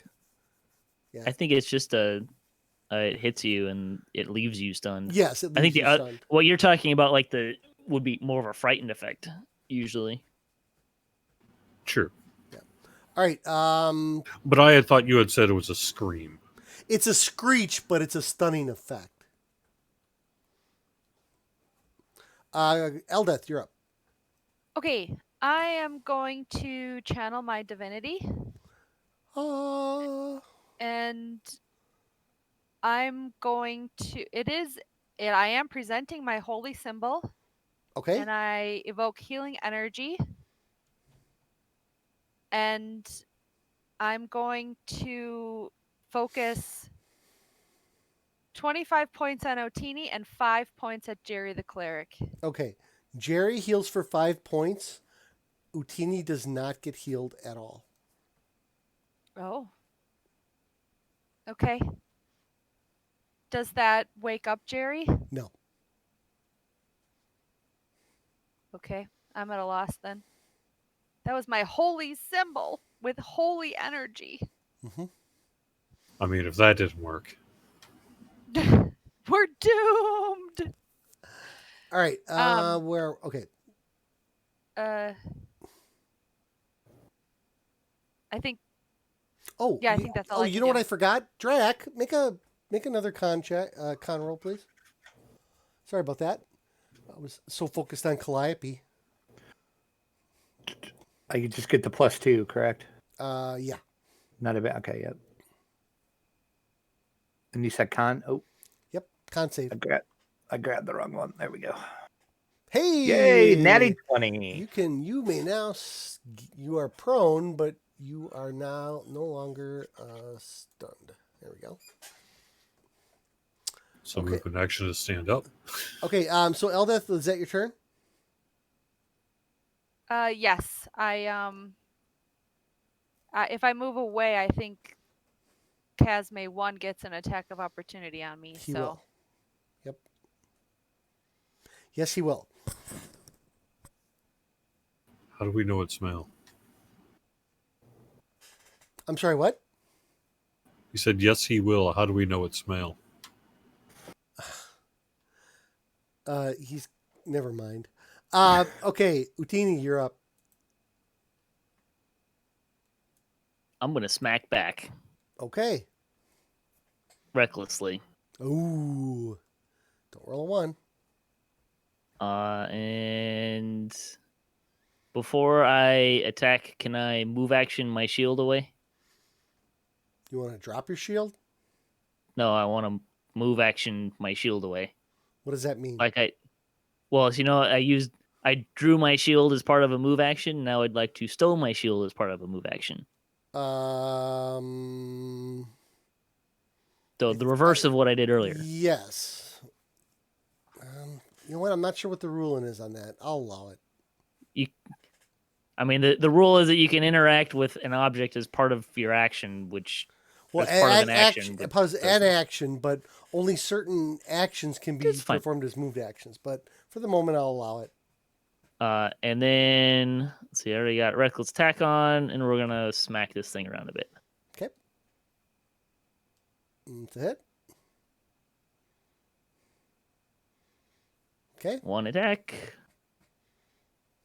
2 attacks.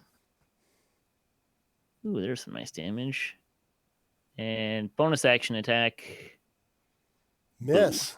Ooh. Can I just Yeah, say, that's if your natural roll of 11 is basically an auto hit, then that's pretty crazy. Well, it's +7. But I've been attacked. I got to attack with advantage there, so. All right. Round 4 only. Top of the order. Drac, you're laying on your butt. God, finally. So I'm gonna use my move action to stand up. Okay. And I bet this is not gonna work either. But I'm gonna Eldritch Blast that guy, Okay. and I'm gonna do the agonizing.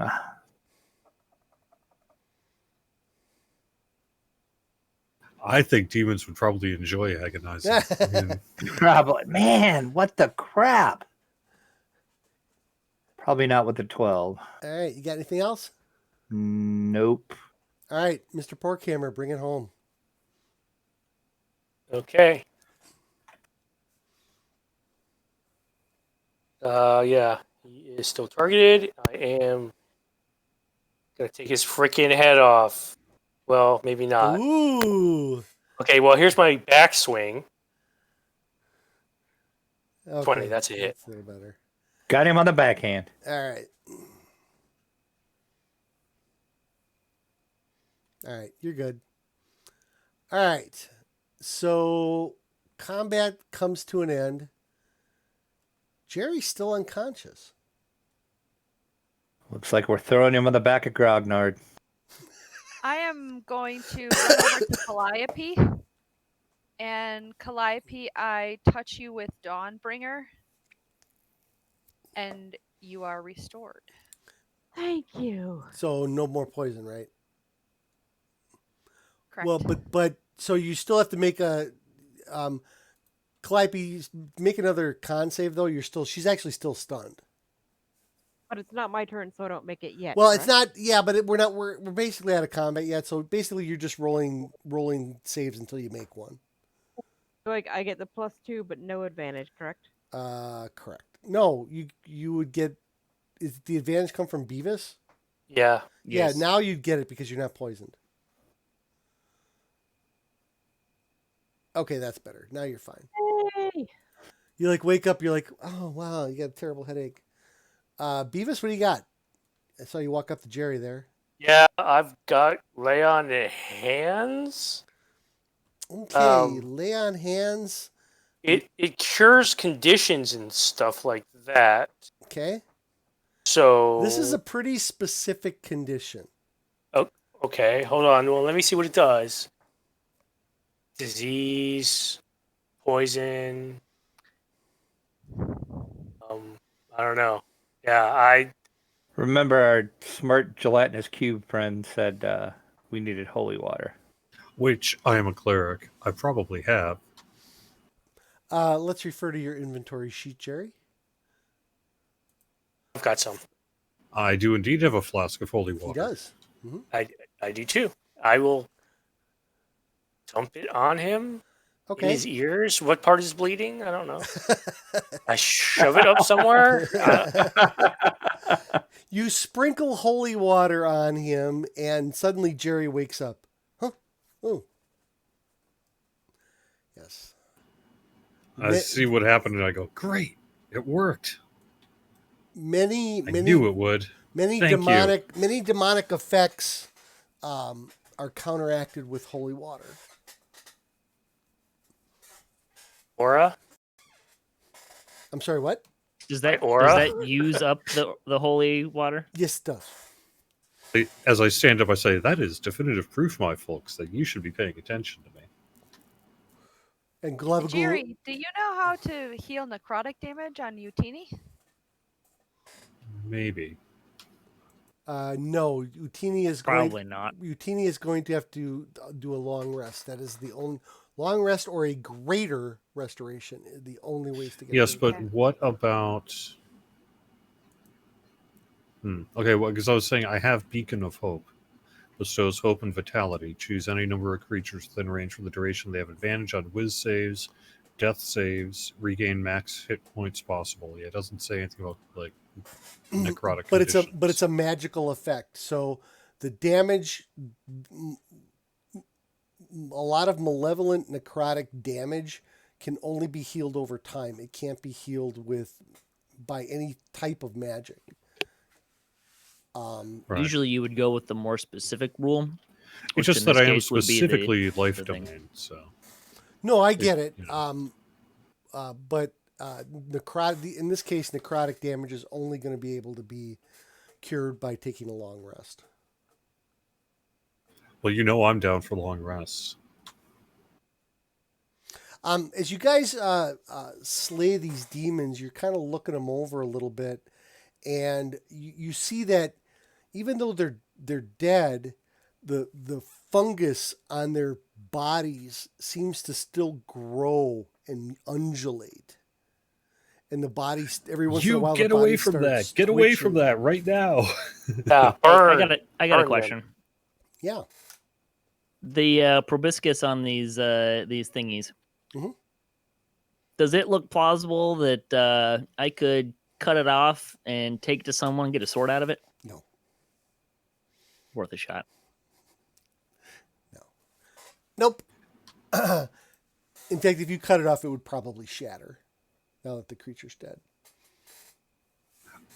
I mean, if Still we worth a really shot. feel it's going to be necessary, I'll say, if we really feel it's necessary, we could put a few drops of holy water on it. See if that reacts. I'm sure I'll On be the fine. fungus Yeah. or on Utini? The fungus is what I was thinking about. I mean, I could lay on the hands as well. See if that does anything. It's I not don't- going to. I don't Just want you to long touch rest. it, Beavis.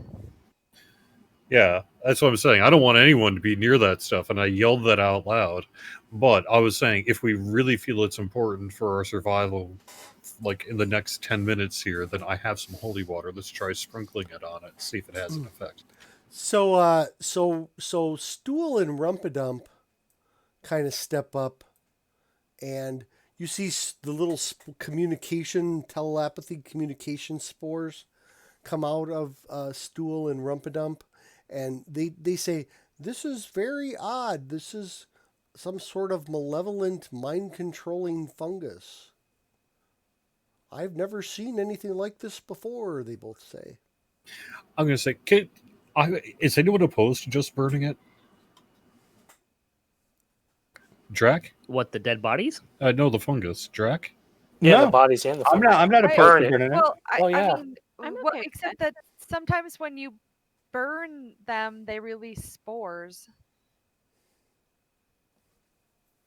I suddenly get a panicked look in my face. I'm like, no, well, okay, well, we don't want that. We don't want that. You I guys, say we burn it. you guys would also probably know that these are demons, even though they're dead bodies. They are a little bit resistant to fire. So,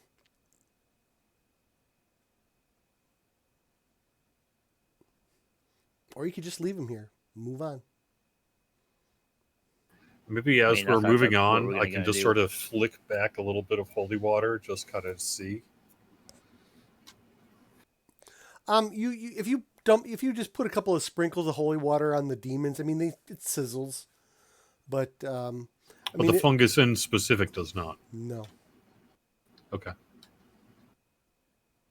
What's the demon lord of like fungi? Zagutmi. Zuggetmoy?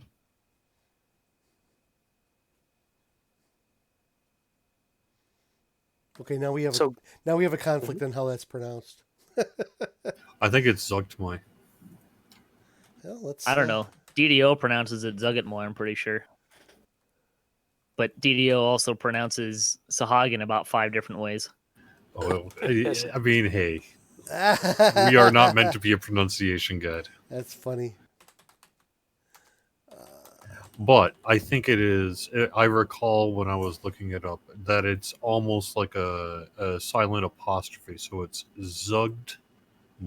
Zugtmoy. Let's see if I'm looking on Wizards of the Coast webpage. They don't have a phonetic spelling here. A lot of cool different interpretations of what she looks like.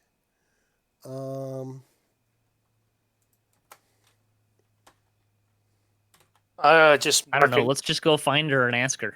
Yeah, definitely. Let's Let's not. do it.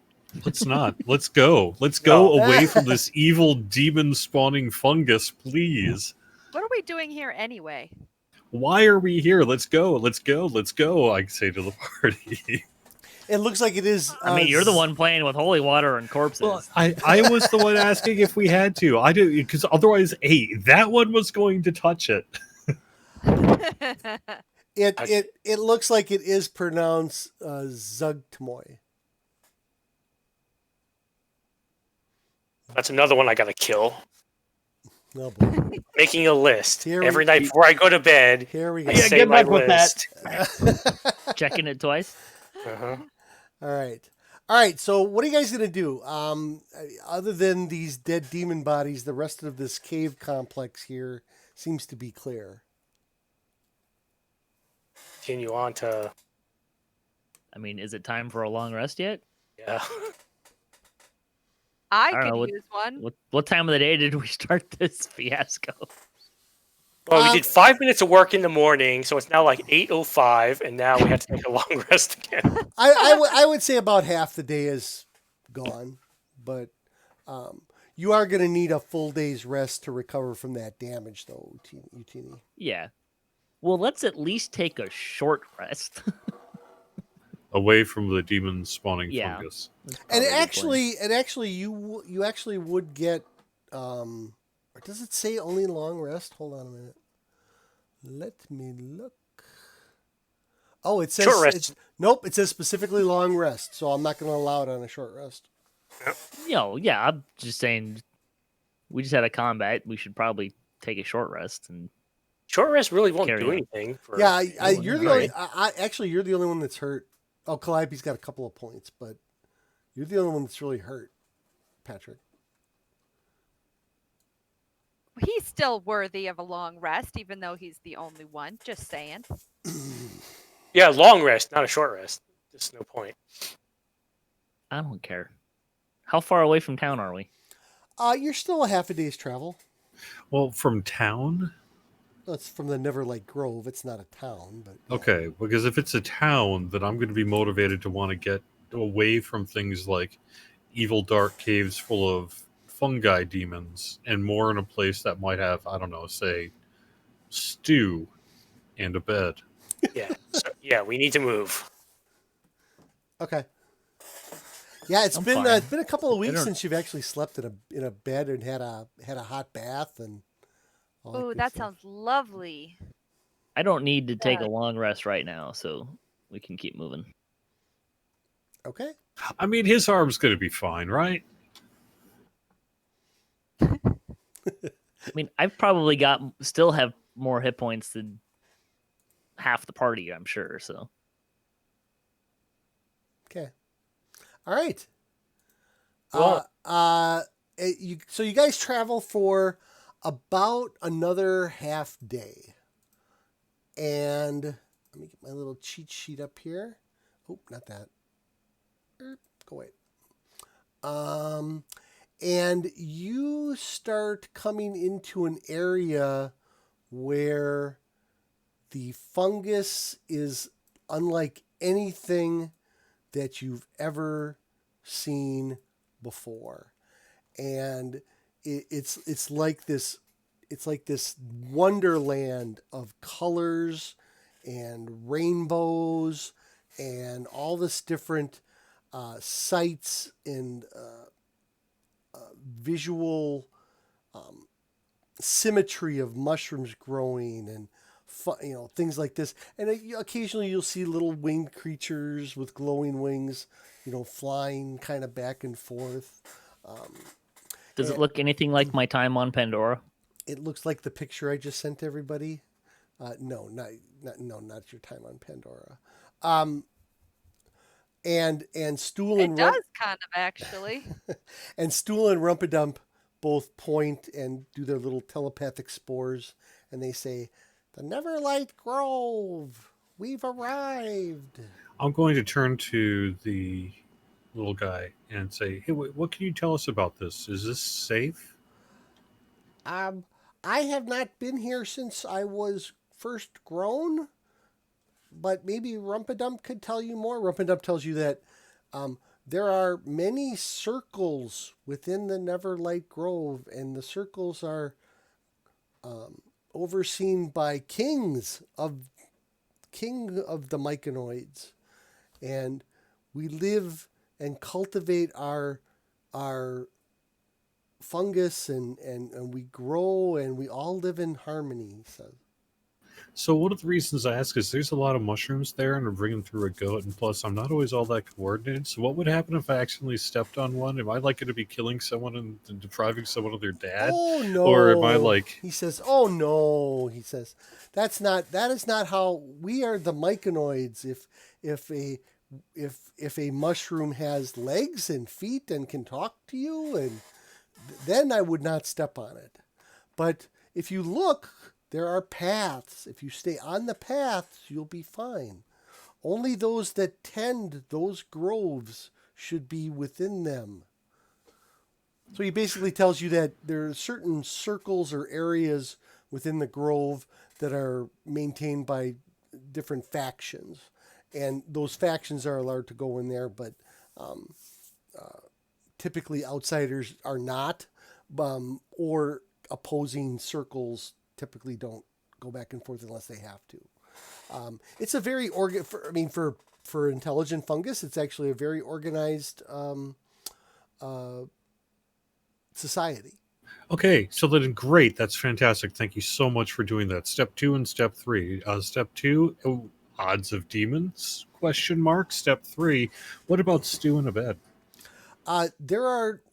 We do not have demons here. I haven't been here in a while, but demons are not something that typically would be in the Neverlight Grove. We have forces that will hold off enemies that come to steal from us or kill us. We, like many of the Underdark, we fight demons every once in a while, but a demon is what you make of it. To them, drow might be a demon. I'm sure we could find you a bed of fungus to lay on and rest. Could be worse. So you guys kind of approach there? Yeah. All right. Yeah, I'm going to actually basically sling my arm over whatever seems like the most appropriate thing that would be shoulder-like and say, "I am glad you're here. Lead on, my friend." All right. So you guys are moving up, and you start to notice a distinct path. And as you're approaching Neverlight Grove, you see several drow and Quagoth tending a field of mushrooms. It says both. It should be all of their heads are covered in multicolored spores, and their eyes have a dull, glazed look. They do not seem to notice you. And Jerry Rumpadump pulls on your cloak, and he said, "Those were the enemies of the Neverlight Grove." Oh my. So it looks like they use mind-controlling spores on their enemies and put them to work in their fields. That is truly horrifying. I mean, I'm sorry because I know you're a fungus and all, but I have to admit, I find this place absolutely disgusting. Rude. Okay. This is great. All right. So he leads you up a little further, and you guys come to an area where you see very large plateaus. And kind of like Rumpadump and Stool explained, some of them are like almost in circular or broken circular patterns. And hang on a second here. Oh, here we go. Okay. Upon entering this cavern of the grove, you seem to have left the horrors of the Underdark behind. You find yourself in a hidden, enchanted place, strangely alien but serenely beautiful. The access tunnel you came in opens above the grove's main floor, providing you with a panoramic view of mushroom forests that cover every surface, including the ceiling, and illuminates the darkness with brilliant, colorful bioluminescent patterns. Excuse me, guys. Bioluminescent. Bioluminescent. Yep. Yeah. Sorry, I is. had a rough weekend. On the other side of this exotic forest, the cavern narrows into a ravine. In a cavern beyond the ravine, you glimpse a majestic mushroom tower. A majestic mushroom tower can be seen, although the poor light and the rising makes it impossible to discern its details. As you approach, you do see probably the largest myconoid you've ever seen before. He stands about 10 feet tall, and he steps up towards you and he says, "Greetings, strangers." And you see Rumpadump and Stool get down on their little knees and bow. And Rumpadump says, "That is our king, or one of our kings," he says. All bow to. And Not a curtsy. you see little communication spores flow back and forth between Stool and Rumpadump and this king, as if they're talking and leaving you out of the conversation. After speaking to Stool and Rumpadump, the large myconoid calmly and slowly approaches to you. "Hello to you," he says to you with the communication spores. "I am Sovereign Bastia, one of the rulers of Neverlight Grove. Thank you for returning these spores to their home. You are brave surface dwellers to venture this far into our world. I would like to thank you, but we myconoids are trying to repel some invaders into our realm. Perhaps if you would be willing to help, we can offer you a reward for returning our spores and our unwanted intrusion." Certainly. I mean, we should. What are we talking? Like more demons? I'd like to know a little bit more about it first. Oh, I mean, I'd be glad to help you, but I want to know what's involved. he says, "Oh, they appear to be a group of gricks and shambling mounds that must be controlled by some other force within the grove." Well, we just So fought they some demons. They stole your spores? When he says spores, that's like they're people. Oh, okay. So it couldn't possibly be that fungus growing crazy on the demons' faces. You mention that to him? Sure. He says, "I do not know what you speak of. We often use mind-controlling spores to pacify our enemies, and if they do not leave peacefully, we put them to work in our groves. But we do not see many demons here. Perhaps that some of these creatures are being controlled by spores that we do not know of, but I know not of such things." I'm going to describe the fungus in more detail, and it was So- on two Chasmes and a Vorax demon, or Vorak. There we go. Vorak Vorak. demon. Brock demon. I also want to know why can't you just spore the shambling mounds and stuff? He says, "I'm not familiar with these demons that you speak of. We do not typically. Demons cannot be mind controlled very easily. We usually just use them to repel drow and duger and darrows and things of that nature. We try to live peacefully with the other desertins of the underworld. What was your question, Jerry? Why can't they just spore their enemies? Like, why can't they just spore these things? He says, well, certain creatures are immune to the effects of our spores because they are part of our ecosystem.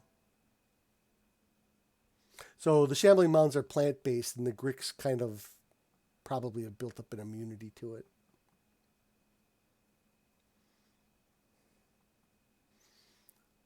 He says, if you do not wish to help, that is fine. They basically stole your children?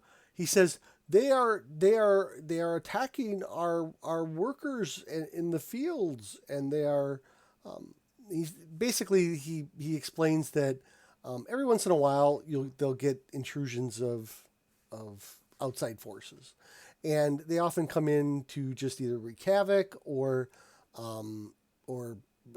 literally eat the myconoids as food if they fall within their food chain.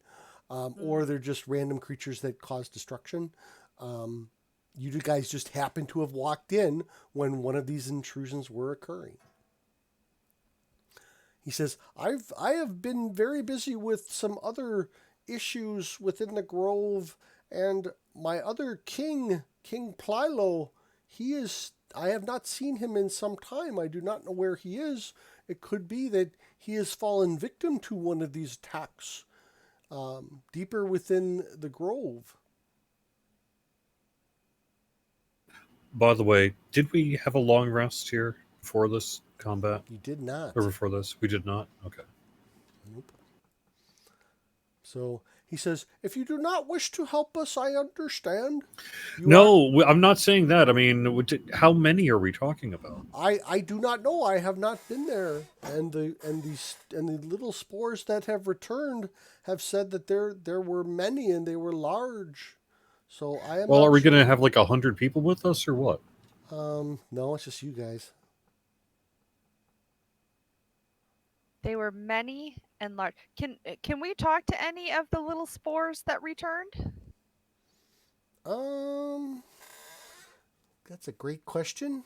I didn't prepare for that. The reason I asked about the long rest is I actually have protection from poison, which specifically neutralizes poison. Mm-hmm. We need to take a long rest here anyways, so... We do. Well, he says, well, the attack is going on as we speak, and there are other signs that some of our other residents might be in danger.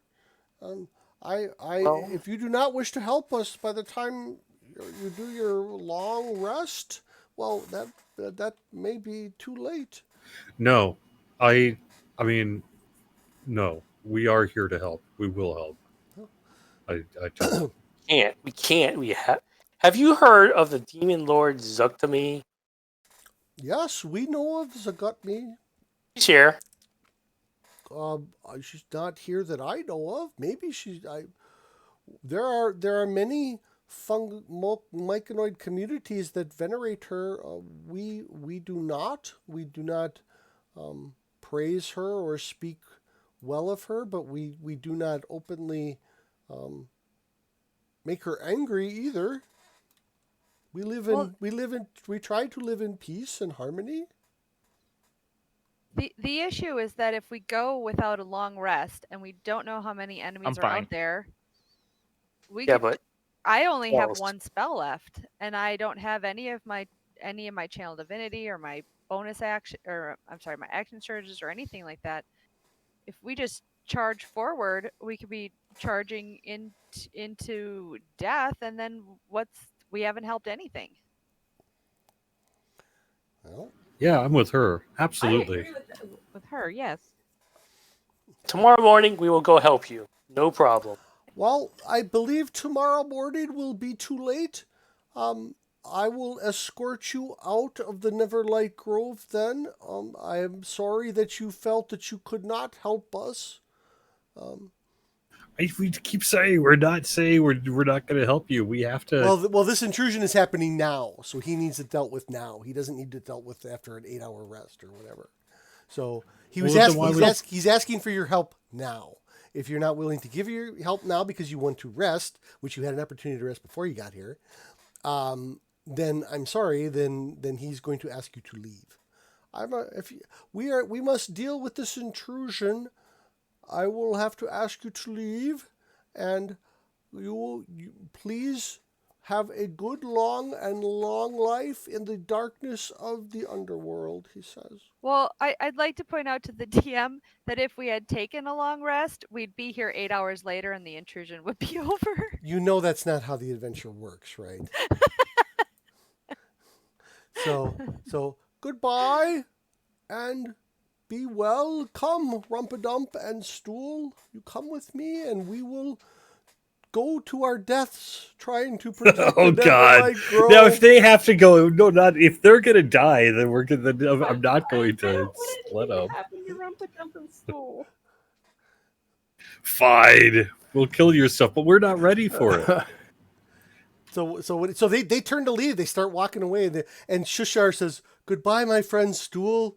May the gods be with you." And Stool, you see this little teardrop come out of Stool's stool as they start walking away.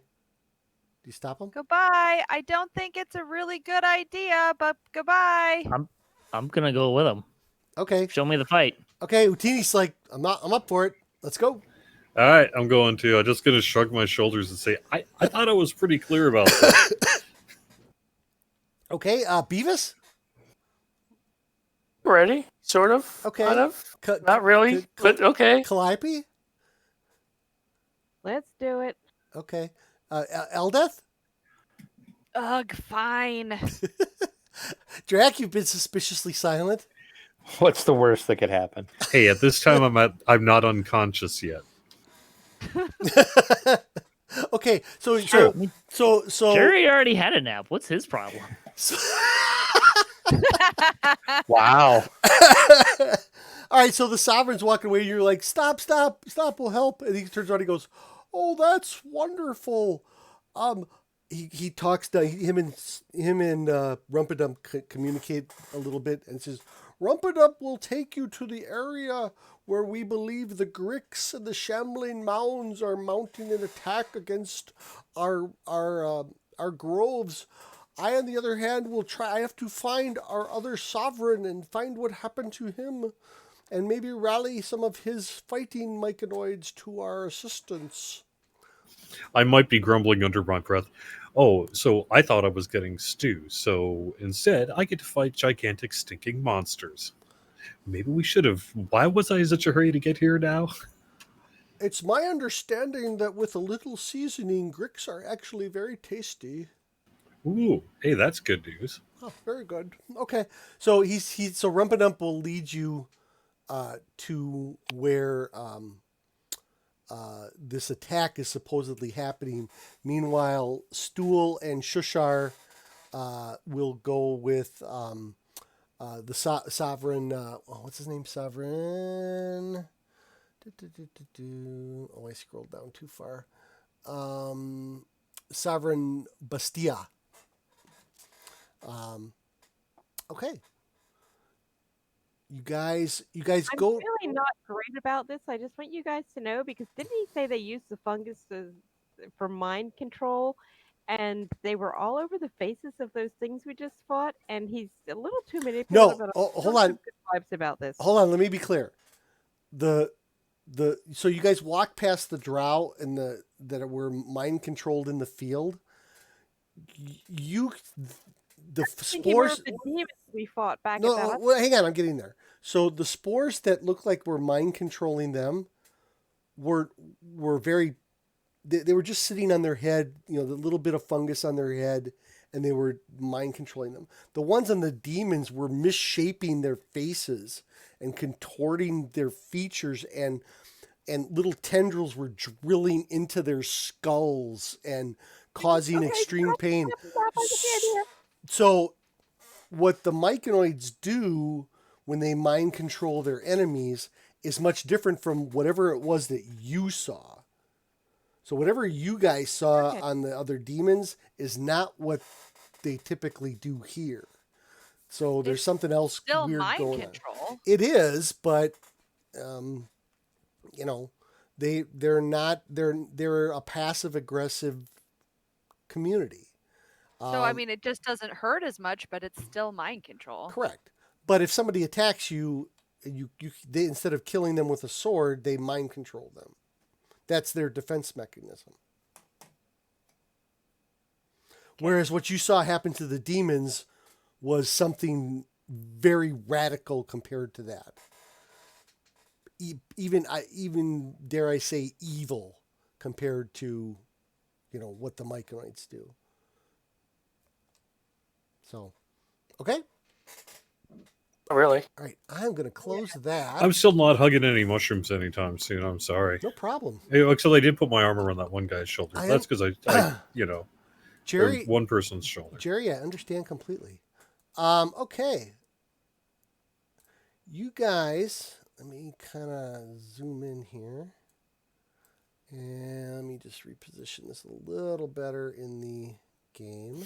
I also am not entirely, generally my character does not believe in getting involved in fights that they happen to come across in general, Sure. unless it specifically impacts our objective, so to speak. So, because to some extent you cross through enough things where it's like, well, you can't stop an invasion with a party of four. So, Right. Well, this isn't necessarily an invasion. It is a group of attackers that are attacking the grove. I mean, this happens probably on a very regular basis. God, this stupid goat is so huge. Hold on a second here. Hey, don't insult Grognar. Well, when I take him off the combat tracker, he's just like gigantic. But he's definitely not stupid. Oh. He is Beavis's mount, so that is to be determined. Hey. And Glabagool did come with you guys. He's worried about you, Jerry. Jerry, I'm worried that your unconscious state a few hours ago has affected your better judgment and cognitive thinking.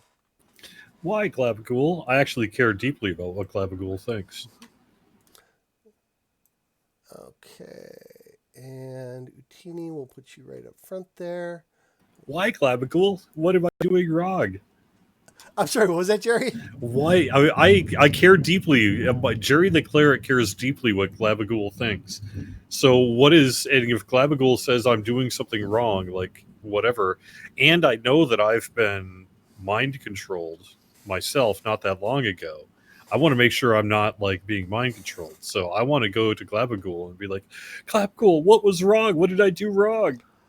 I believe, Jerry, that you are feeling remorse for your inabilities to be effective in combat situations. Oh, I'm not remorseful about not doing that at all. He's All right. suddenly a psychiatrist. By the way, not to interrupt, the storm is really, really ramping up here, so don't be too surprised if two of Okay. us disappear. Okay, will do. All right.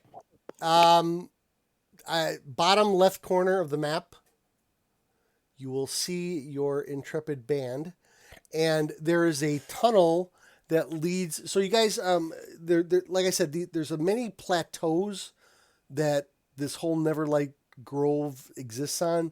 This is one particular plateau that you're headed towards. You were going from a higher perspective to a lower perspective. In the very, very, very, very distance, you can see. Hang on, where is it? Oh, here it is. You can see like portions of this ginormous mushroom tower, but it's like literally a mile away. Ooh, pretty. It kind of where you are now, you're at the bottom, and then everything kind of raises up towards that. But then all around you are platforms of different types of growth, and you see water not too far from where you are now, things like that.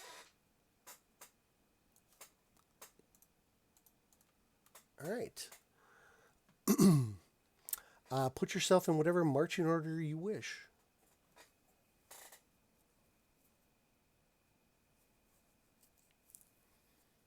That's Glabagool, guys. And He's so smart. He needs to lead us. I work better as the tactical retreat officer. You know what would be tactical for you to do is be quiet. Yes. Stealth is very important in matters of repelling invaders. I understand completely, Sir Beavis. All right. I can't tell which way. Yeah, like, is that the passage I'm going in there? Yes, yeah, I that don't that know. is correct. I know that this map is not the greatest. That is the passage right there, yes. So Okay. you guys can put yourself all the way up to the mouth of that passage there. And then what I'm going to do is kind of so you can see that the grove kind of goes up in levels. Between the light, the bioluminescent light from all around you, and then there's the light from there's actually quite a bit of light coming off of that giant mushroom from in the distance. It kind of all flows down and reflects off this area. So there is no reason for any kind of light source or anything like that. And it does light up the area pretty well. However, there are plenty of mushrooms and stools and growths of lichen and stuff like that that can conceal enemies or hide features of the terrain, things like that.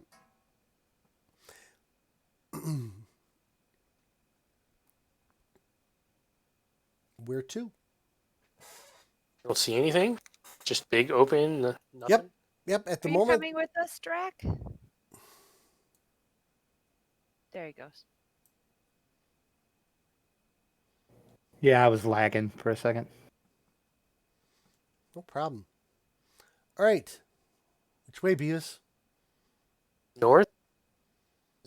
That's water though. I don't want to go near that. Well, so that the little inclinations there, those are 5-foot drops.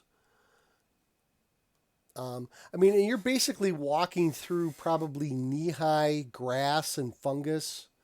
Like I said, there's an occasional toadstool. Nothing's majorly obstructing your vision right now, but as you move through here, you do see that it does get a little bit thicker. I just make my way north. Okay. I don't know which Well, other go ahead. direction to Go ahead and make a movement. Make your movement, and then the party can follow behind you. Then. Okay. Well, you're going downhill there. Oh well, what other way is there to go? Oh, Well, you can across. circle around the water. Yeah, I'm gonna circle around the water. Yeah. Okay. Going. did they going give to the us north an side. indication of where in here we No. should expect to find No, things? it's just in this area here somewhere. No. Do we they didn't hear tell us crap. sounds of fighting or anything like that? At the moment, you do not.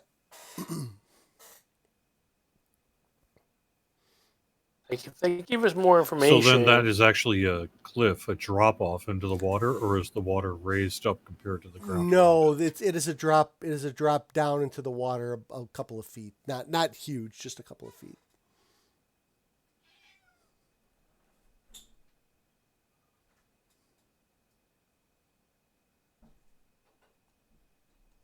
Okay. Oh, hello. I'm gonna just keep making my way north around. So Okay. Well, the other people seem to be going in the other direction there. So, fine. all right. Where's everybody else going? Beavis is kind of heading off to the Well, side. if they're gonna go that way, I'll ride my goat. Okay. All right. Utini heads off, branches off that way. All right. I was Eldeth? kind of trying to do a rear guard, assuming people would follow him, but that didn't happen. Eldeth, Drac. Okay. All right, you guys come around. Let me zoom out here a little. You see, there's some inclines up. Oops, dang it. Up this way. Some very, very large mushrooms up this way. It will take a little effort to climb up these inclines here, but they're very you can move across them very easily. Okay, well, let's keep moving around. Okay.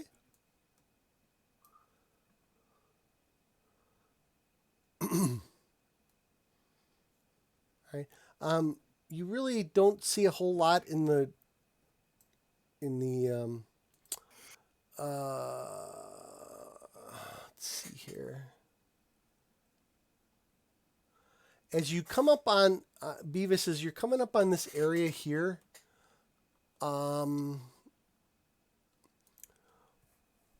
water trickling from the walls of this vast cavern are channeled into crude but effective terraced irrigation system. A thick, sweet smell fills the air from the thousands of fungi in all of the colors and sizes, many glowing with strange, inviting light. Keep moving. I mean, unless I see something. Keep going. Where's did I not put Rumpedump on the map? Oh, I guess I didn't. Where is he? There he is. All right. He says, Rumpedump says, some of this area is maintained by King Philo. There should be workers in this area. I do not see any. This is very strange.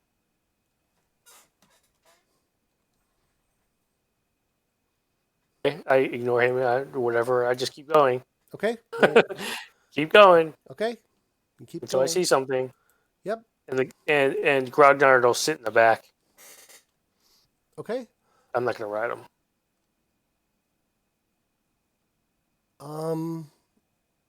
Okay. As you guys come kind of around the corner of the water there, hang on a second here.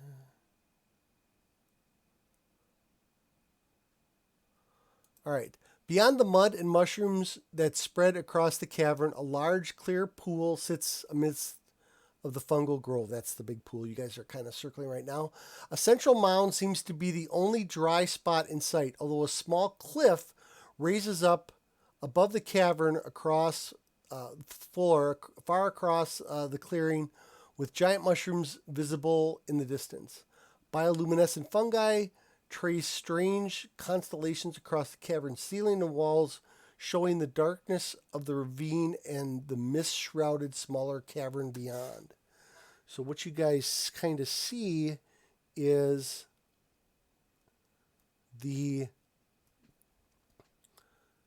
it kind of goes down here, but then it comes up to a larger plateau in the distance. Meanwhile, there's very large mushrooms and stuff at the bottom there.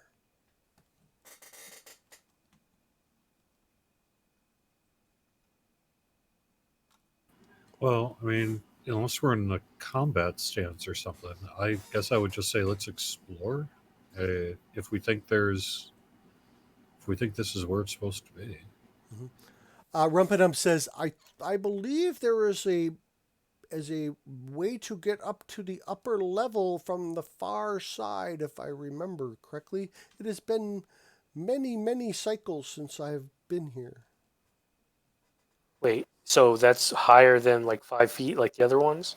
Yeah, this other one here is is like a 10-foot, or I mean it's much steeper and rougher. But he says that there's. Well, I can undo it for you. There's a path. Do we mean like over here? No. That's the way out. Or do we mean like over here? Nope. Down on the far side. Yep. Keep going. Yep. Yeah. Right there, Jerry. Okay. So I'm gonna just sort of make my way around. Well, hold on. I don't know. So you're gonna literally start walking out here in this direction? Well, with the rest of the party, I mean, we're Okay. not really doing turn order here, are we? Yep. Well, okay, that's fine. If you guys want to come over to this area where Jerry is, Jerry's like, I'm gonna go inspect this area over here. Oop. And Glabagool will trace a little bit behind. And Rumpadump. You should probably remove the stuff from the last combat. What stuff? I still have Bless. Oh.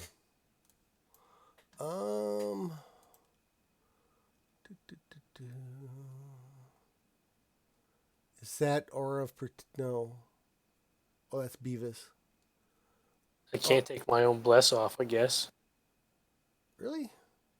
It's not your Bless, it's her Bless. Oh, Oh, yeah. yeah. You kind of have to remove the bless, I do. Eldeth. Yeah. Attack. Oh, I can do it though too. Why doesn't it say it's bless? That's really weird. It doesn't. Because it's not coded to. Yeah.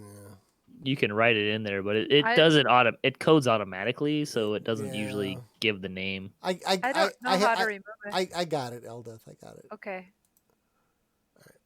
And it was weird too. I had 2 detect poisons in my spell list, detect poison and disease, so I had to delete one. Yeah, I'm not sure. Okay. So you guys get to that area there, and everyone please make a perception check.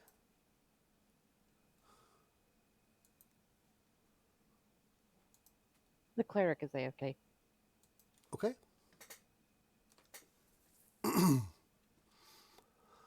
Where is it?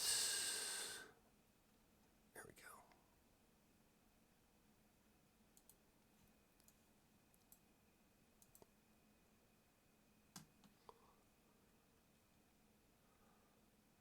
And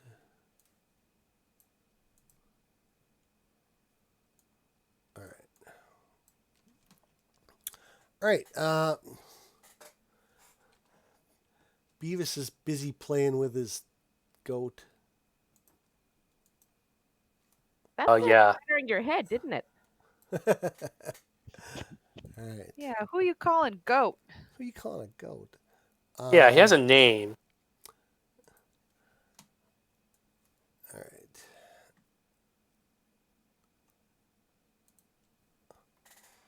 Ooh. All right. So Beavis and Utini do not see them coming, but everybody else can roll for initiative as 3 Gricks emerge from the fungus, and in the distance, you see rise up 3 shambling mounds. Do you want us to roll initiative so it's done? Yes. Or you want to? Yeah, just roll initiative so it's done. And we're still waiting for Jerry to come back? Yes. Okay. So while we're waiting... Initiative for Grognard. Oh, yep, hang on.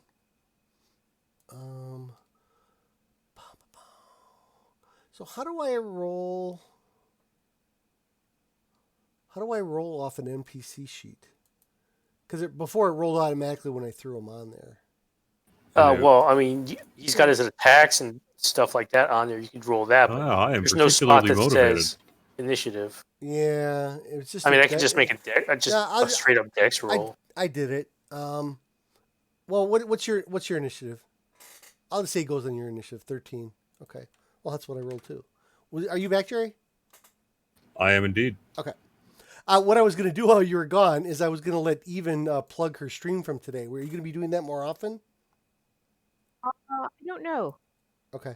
I will probably be doing some stuff just to raise money for Extra Life between, in the next week. Okay. That said, every second, fourth Wednesday of the month at what time? 9 p.m. Eastern.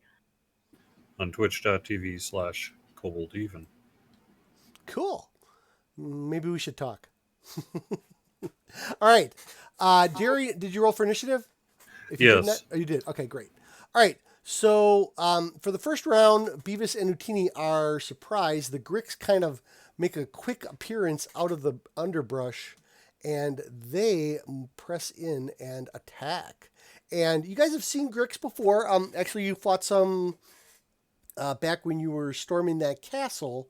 These, however, look to be the nasty underground versions of the Grick, which appear to be larger and a little bit more beefy.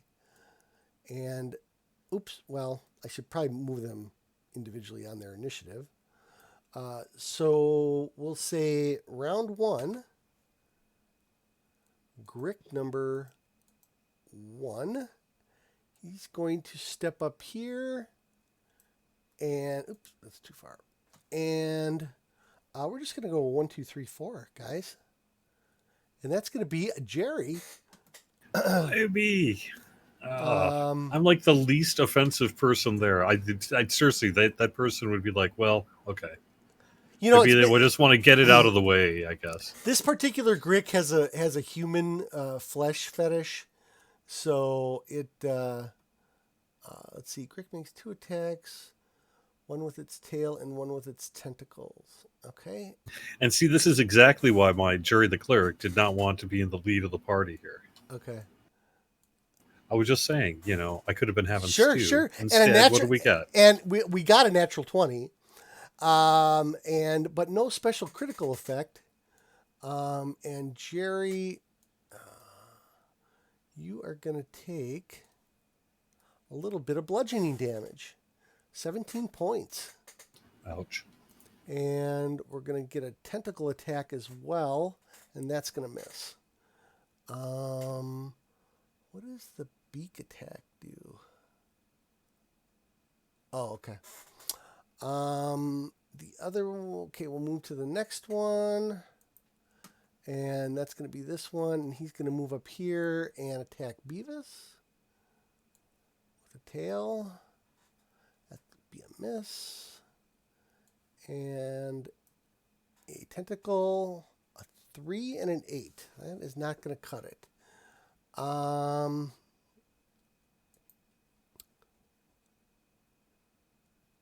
Yeah, and just for the record, the Gricks get advantage on stealth checks, so they're pretty beefy that way. And Eldeth, that's going to be a 22 to hit. That's going to be a hit. And a little bit of damage. Oh, you must have a bless spell still going somewhere, Eldeth. Because I didn't bless myself. No, it auto rolled a concentration check for you. It's from the bless that I said to remove earlier. I thought I did. I also You had didn't remove detect it from her. poison and disease From going, who? so The concentration is on her. So let me look. Oh no, she's got the detect poison spell going. that would be it too. correct. Okay, so I removed it. Okay. Okay, so you took the damage, and then it gets a tail attack or tentacle attack. Sorry. And that is going to be a hit. Is that right? Oh my gosh, I didn't realize the tail did that much damage. 20 points, and if it hits with the tentacles, the Grick makes a beak attack against the same target. And that is going to also be a hit. So that Grick came up and practically mauled poor Eldeth with its attack. Jerry, you are up. Okay, I'm going to use my bonus action to cast Sanctuary on Beavis Porkhammer. Is that a spell you can cast on somebody else? Wait, One bonus action, range 30 feet. You ward a creature within range against attack until the spell ends. Any creature you target. So anyway, bonus action, Sanctuary. Okay, I will place it on him. Hold on, Why are you Jerry. placing it on me? Yeah, Place it on someone who's hurt. Well, hold on. No, hold on. well, I've got a reason. No, but Okay, hold okay. on. As soon as he attacks, that spell is dissipated. Sanctuary only works until the duration ends or somebody attacks with it. I'm pretty sure. I think you're right. Oh, if the warded creature makes an attack, casts a spell that affects an enemy, the spell ends, right? Yep. But it would at least, until, let's see, where's Beavis on the... Oh, He's okay. he's down the road from you. Okay, so I'm going to cast it on Drac then. Okay. And then I'm going to do, because I need to save my actual action for a disengage. And then I'm going to move. You don't actually have to over to you here. don't actually have to disengage, Jerry. Nobody. Oh wait, no, I'm sorry. He Yep, is in a Rick threat. Alpha 1 sure He is. he is on a threat. I'm sorry, I didn't see that. Yep. Okay. So that is, however, the end of my turns. Got it. Calliope. Is that as far as you can move? You don't want to move more into the choke Well, point? but I want to be within touch range of Eldeth. Okay. Also, I'm just going to take one step this way, kind of wiggle around Jerry there. I want to be within touch range of Eldeth too. I'm very scared. Eldeth is really badly hurt. I am going to... Where is it? I am going to cast Mass Healing Word. Nice. Okay. How I do that? Up to 6 creatures of my choice within range. My range is 60 feet, so yeah, pretty much all of us. So really only myself, a little Jerry, and Eldeth need it. It does not work on you, Utini. Yes. Thank you. Actually, Utini is within range. Yeah, but it's not going to work on You him can't because heal of me. his necrotic damage. Well, I might as well just... I can't, like, cure 2 people twice, can I? No. Yes, No. up to 6 people? Mm-mm. Okay. Sorry, I couldn't do more, guys. That is my turn. Thank you. You might check. That might be a bonus action. What's that? Healing Word is a bonus action. Mass Healing Word may also be a bonus action. Let's take a look. Casting time, 1 bonus action. So you have still Which the means- regular action left. You can't cast a spell unless it's a cantrip, but you can. Oh, let's pull it. do Let's something pull else. it. What about your favorite cantrip? Pull that out of the bag. Yeah, there's always some kind of little Wait thing. a minute. Can I use Song of Rest? It is not a spell. It's a feat thing. That only applies when you take a rest, though, right? Right, that's only right. Never mind. What's a good cantrip? I mean, Oh, come on. You it can't have been Yes, that I know. long. Yeah, I know which one you want me to use. Okay. I am going to cast Vicious Mockery at Griff Alpha 2. All right, let's hear it.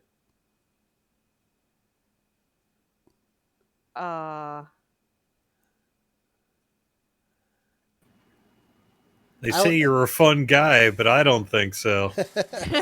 I don't feel bad. I do the same thing to Thulgrin. I make him tell me what he says. Same thing to comic relief, so now I know how. Yeah.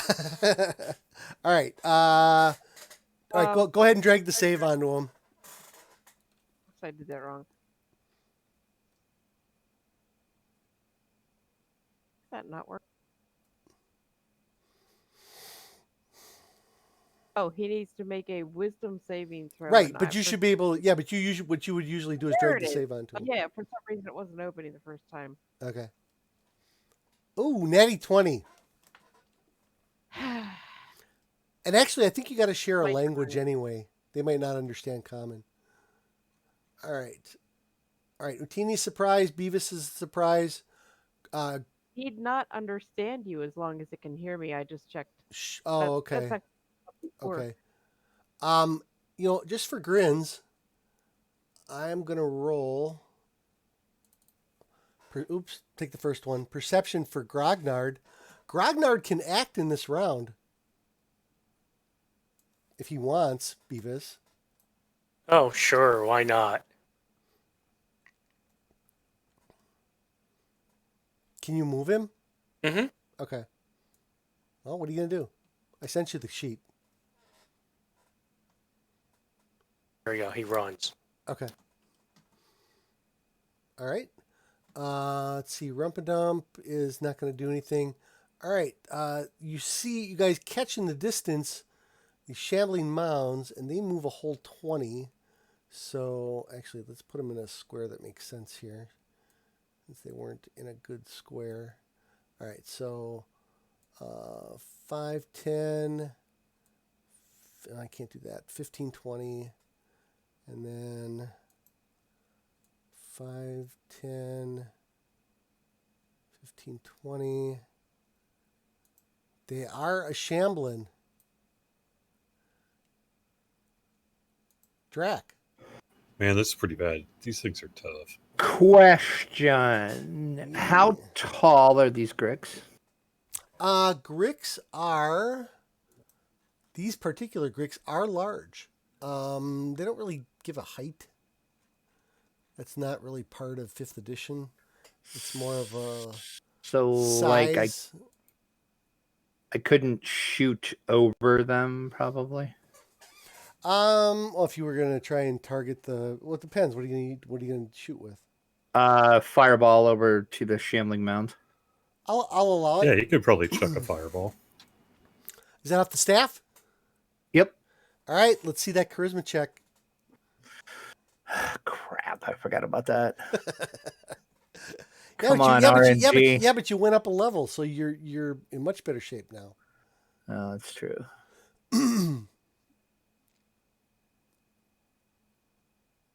You got it. Okay, so let me make sure 5, 10, 15, 20, 25, 30. Oh, yeah, they're in range. Yep.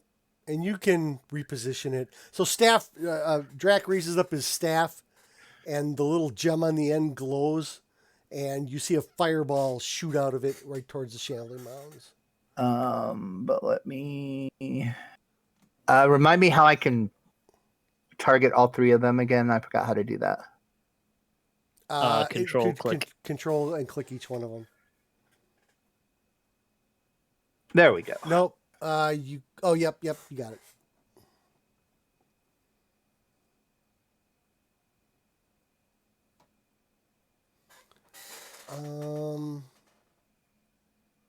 Only one seemed to Say it only casted it on one for some reason. Okay. Well, If you click on your token, it shows that you have 3 targeted. Yeah, it does, but it only... Did you drop it on them, or did you drop it in the chat? I dropped it on them. Drop it in the chat. You dropped it on one of them, so... Yeah. Drop it in the chat, okay. Yeah, but you already dropped it on one, and he failed, though. Right. So how do we... Just drop it in the chat, see what happens. Okay. Okay, so... They all failed anyways. They all failed anyways, so... They all failed. Yep. And then I'll drop the attack in the chat then, too? Correct. Yep. All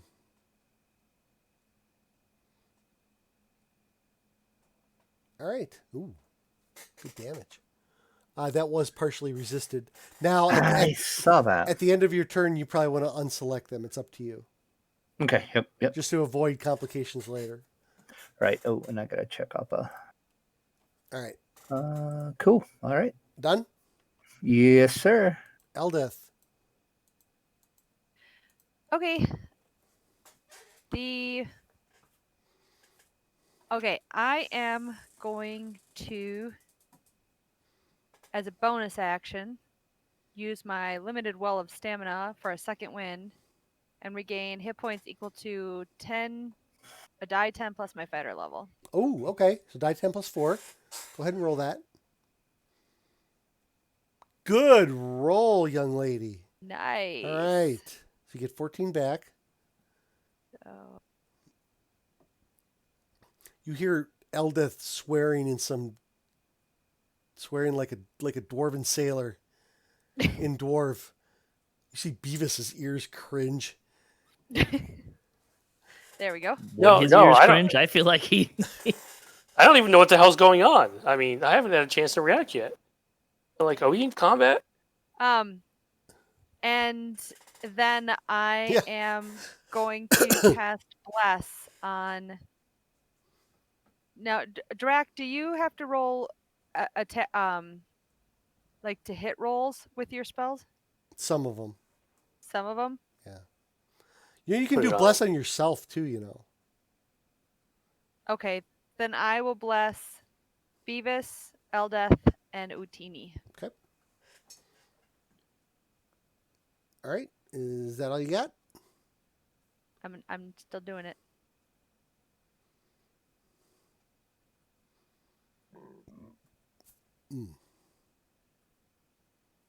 And then I'm going to cast. Wait, is this a bonus? Wait, hold on. Let's see if this is a bonus.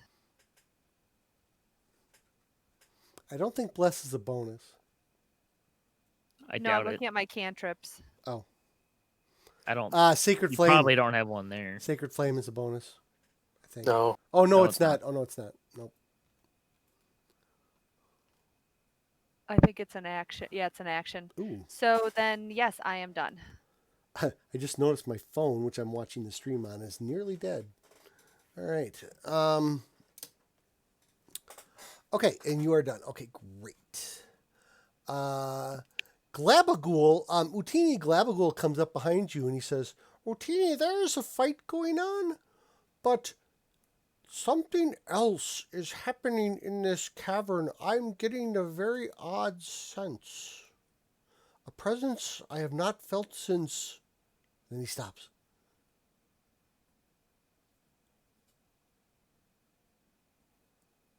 Hello? Okay. Nobody liked my Star Wars reference? Jeez, tough crowd. All right. Then we go to round 2, top of the order. Grick number 1. And Jerry moved. He was attacking Jerry. So let's roll. And he's going to attack Drac. If he attacks Drac, then I put up my shield and he gets a disadvantage. He also has to make the save because of Sanctuary. Oh, that's right. Okay, so... Oh, nice. Okay, question. Because the creature has multiple attacks. Is it for all attacks or just one attack? When a creature you can see attacks a target other than you that is within 5 feet of you, you can use your reaction to oppose disadvantage on the attack roll. You must be wielding a shield. So I think it's all attacks. Are you asking about Eldest or about the Sanctuary? No, the Sanctuary, I believe, is for both attacks. Sanctuary, I think, is for any attack. The Sentinel is just for the first one. Okay. Because it makes an attack. Right. Okay. Jerry, what's the Singular. Jerry? What's the? It's a Wisdom save throw, and I can actually I see effect, but I don't see it. Maybe it does it automatically. Huh? Not sure. Is Sanctuary on Drac? Yeah, is Sanctuary the effect is on Oh, Drac. all right. Well, let's test it then. Here we'll do the tail attack. And by the way, if it makes an attack, if the warded creature makes an attack, casts a spell, or affects an enemy, or deals damage to another creature as a spell ends, it doesn't say anything about being attacked. So. Yeah, but Drac casted a spell on the Shambling Mounds, though. Yeah, Oh, did did he really? that. Well, Yeah, why did that. didn't they should have gone away then. Oh, okay. I'm gonna say that. Does that spell count as an attack? I would assume it would. Yeah. Yeah. So that means Sanctuary is gone off of Drac. Correct. Okay. All right. And, But he still has my protection if he gets attacked. And what was that again? Disadvantage Yes, it's a disadvantage. on the first and attack. no, it's protection. It's not what Patrick said. It's protection. It's my fighting style. Okay. All right. Here we go. So I believe it's on every attack. Oh, what No. happened? It's on Oh one. no! The Grick fumbled. Ooh, we had an official fumble here, guys. Your knee hyperextends awkwardly. I don't think it has any knees. It dislocated a tentacle. You have 1/4 movement speed and cannot charge for 1d4 plus 6 rounds. Okay, so basically he's not moving. So we'll just say that. Okay, so that the tail was a miss. So now let's do disadvantage and do the tentacle attack. And that is also going to miss Drac. Okay. So, Drac, you see a tail whip and a tentacle whip come at you, and Eldeth blocks it gracefully with her shield. All right. Okay, Beavis, you suddenly see your opponent, a Grick, standing before you. And it is going to take a couple of attacks on you. No, it won't. That's a miss. Of course it is. These things. Oh, Ah. you're getting cocky. Got you though, and it got you with the tentacles for 23 damage. F. And Holy cow! and because I hit you with the tentacles, I get a beak attack, and that is going to be a hit with a 23, and it beaks you for another 11. He's screwed. So that thing steps up and just whumps you. Meanwhile, back at Eldeth, you got a little bit of healing, but you kind of reached over to help Drac, and that might have been your undoing as the Grick moves in for the kill with a hit on the tail. Oh no! And what was that? Oh, your concentration roll is good, so your bless is still in effect. However, it does step up for another tentacle attack with a dirty 20. That's going to be good enough, and you're going to take tentacle damage. And the bless has gone off because Eldeth drops to the ground. There I go. And because the tentacle attack has an automatic beak attack, I hit you with the beak attack, so you are one death save down. Oh, jeez. So I'm going to trick. Technically, it's 2 because those should be criticals. It wasn't a critical hit though. Okay. I think you have to, you can get the critical, but it has to be like a full or something else with it, like a coup de grace or something. But yeah, this is fine. it's not an automatic. It's an automated attack because one of the other attacks hits. I can't move it to a different. You know what? That's not at all what I was talking about. I understand, but I think I did it right. You did. So Eldeth goes down. Jerry, you are up. All right. I think y'all should fall back to the little Yeah. strip that I'm at. It's not looking good here, folks. So here's basically my thing. I can do Revivify and just, in true D&D fashion, just go, nope, player style on the whole Eldeth is fallen as if dead thing. However, I could also channel some healing to Beavis, who is very heavily wounded. She's not dead. But I can't do both. She's unconscious. Although I'm trying to see if any of my abilities, like Channel Divinity or Life Domain stuff, something like that, should just be able to, non-spell-wise, bring in healing, right? There is one of those. I'll give you a moment.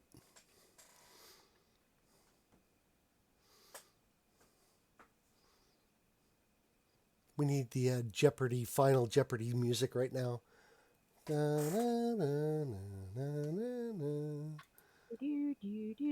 Oh, you know what? I was going to try some of my ambience music. Hold on. Let's see if they can hear it on the stream here. Yes. As an action, I present my holy symbol and invoke healing energy that can restore a number of hit points equal to 5 times my cleric level. Choose any creatures within 30 feet, divide those hit points among them. The creature can restore no more than half its hit point maximum. You can't use this feature on an undead or a construct. It is, however, not a spell, so I can do both. Okay. Or can I? Let me double check. Hey, at Comic, can you guys hear that ambience music that I have running in the stream? Shoot, I still can't do both because they're both actions. I thought one might be a bonus. Okay, so I have to cast Revivify. Okay. I can't let Eldeth die. So cast Revivify. She's not dead. She's unconscious. Unconscious and dying. Right. So all you have to do is heal her, and she gets hit points back.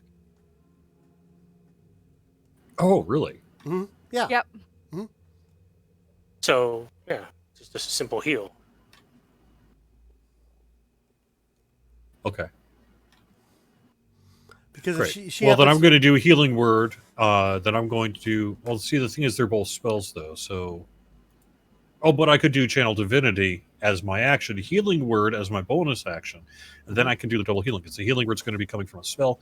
The Channel Divinity Preserve Life will be coming as an action. One will be a bonus action, one will be an action. I can do both. Thanks, I Jerry. believe we are correct. All right. Thanks, Comic. Turn it up just a little bit.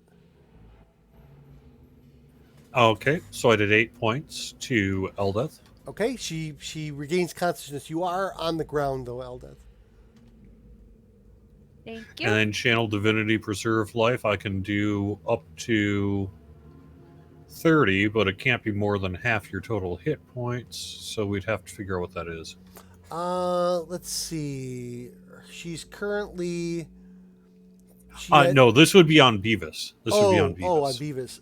Beavis's total hit You points can split it up if you want. Beavis's total hit points are 56, so you couldn't do more than 28.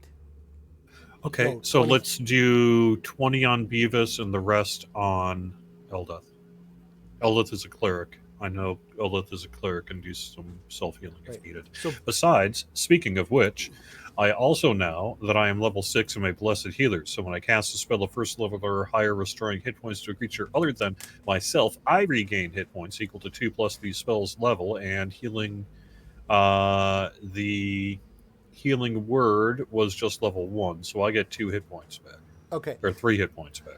So I am a cleric, but all of my spells are gone. I have no way to heal myself. Still, I didn't know that. At the very least, it seemed like the best thing to do. So- Because I know Beavis needs Yep, to survive absolutely. here. So I agree, but So- that's why I wanted to rest. So Jerry, what was the total healing on that first Channel Divinity? it was Channel Divinity is up to 30 points, okay. and I'm going to split it 20 on Beavis and 10 on Eldeth. Okay, you guys gonna have to manually re-add those to your sheet. Thank you. And then I have now cast a bonus action and an action. My movement action, I still want to be within touch range, so I'm just going to hang where I am. Okay. All right, great round Should from move Jerry. back. Move back. I should move back? Okay, well Yes. then 1, 2... We've got a 3, we've got 4. a great choke point here. Okay, there we go then. I'm going to move back. Okay. All right, fair enough. Calliope, you are up. Okay. Well, it looks like we have a number of. I can't heal Utini because of the necrotic thing, though, right? Correct. Yes. Well, let me look at my spell slots. I am going to. That's touch range. I can't do that. Healing Word is level 1 spell. I gave it a level 3 slot. Okay, well, since Healing Word is apparently level 1, I'm going to use Healing Word again. And I am going to cast it on everybody who's got a little damage. Mass healing word is level 3. Healing word is level 1. Oh, that's right. That's why I use it. I have 1 level 3 spell left. That's what I'm going to do.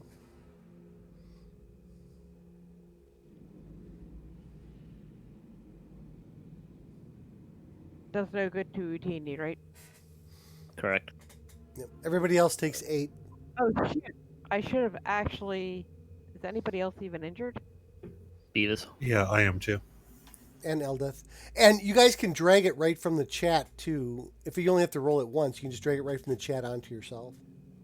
I think it did it automatically. Oh, she's Yeah, doing it automatically. For you.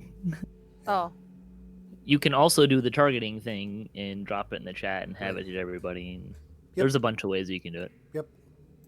But, yeah.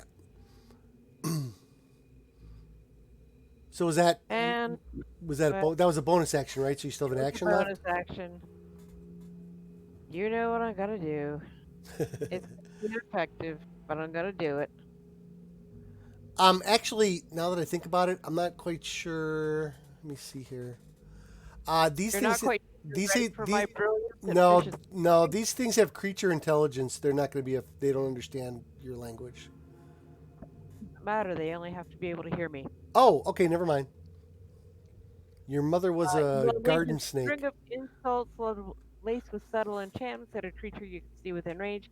If the target can hear you, though it need not understand you, as Got long it. as they can hear me. Okay. So We're these aren't taking actually liberty. fungi, though, are they? They're actually more like tentacle monsters. Correct. This is their environment. They live in But are they more like an octopus? Yes. Well, they're kind of a cross between an octopus and a snake and a I don't know. They seem like animal version. Like I think like a monkey to a human is a grick to a mind flayer. So if you were to say something like, "Hey, they say you have tentacles, but I think you've only got 2 of them." Oh god. And I thought my insults were bad.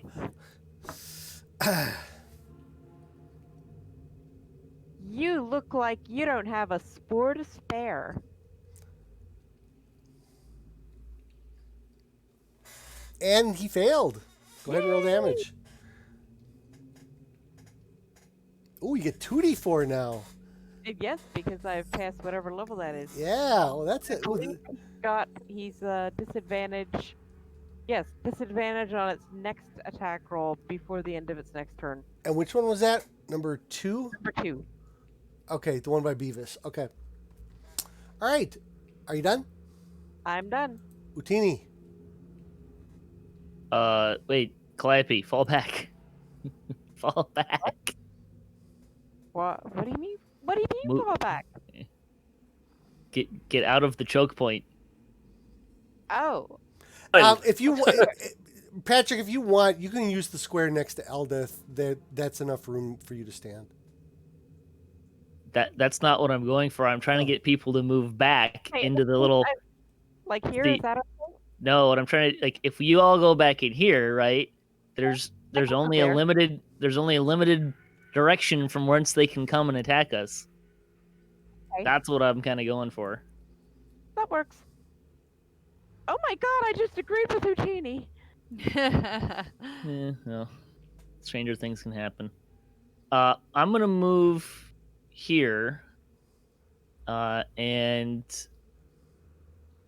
let's see, where's everyone else in the turn order?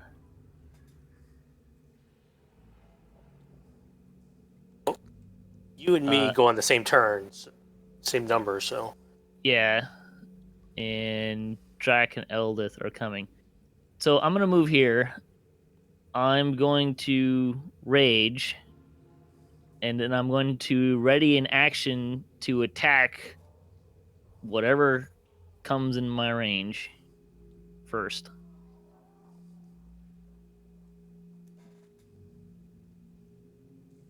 Okay. That work for you? Yep.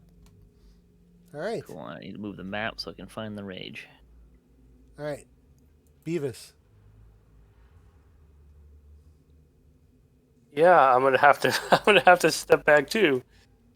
So you can disengage and Just move, yeah. just move. And go there. Yeah. And then he'll just take a step back too. And both of us are readying actions if those things come towards us. Well, are you disengaging? Yeah, as an action. Then you can't ready an action. Then you don't have an action to ready. You're ready. Oh, yeah, I have a reaction, just not an action. Yep. All right, so then Grognard went, Rumpadump. Okay, so the Shambling Mounds. Let's see. 1, 2. We'll just go 1, 2, 1, 2.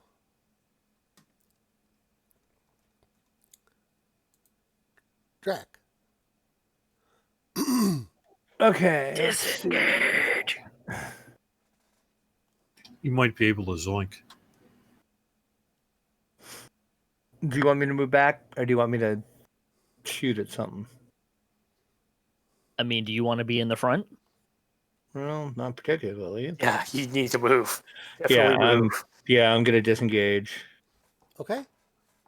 I will go back there. Alrighty. So that's my move action. So I could still technically attack. 5, 10. Oh, but you did a disengage, right? Oh, yeah. No, you're right. You can use a I could a do base attack. Yeah, I could do a cantrip though, right? Yeah. Well, Sorry, Bonus you can action. do a bonus action Let's try bonus action. Let me see if I have any bonus. because you use your action is disengage, and then your move action is moving. And then move. Yes, I only have a bonus. Which I don't have anything I can do as a bonus action, so I'm good. Okay. Eldeth? Okay. So just to clarify, the fighting style is dueling and it's protection, and I can use it when I choose to use a reaction. Okay. Yes, you get one reaction Mhm. basically that you Per can round, use. So whenever yes. someone within 5 feet of you is being attacked, Yep. you can use your reaction to impose disadvantage on the roll. Yeah, so it's whatever attack I choose. So, Correct. yep. Okay, so can I also disengage and move back? Yes, you can. Can I move here? Yes, you can. If we were really clever, we would have had you and Drax switch. Oh yeah, that's what we should have done.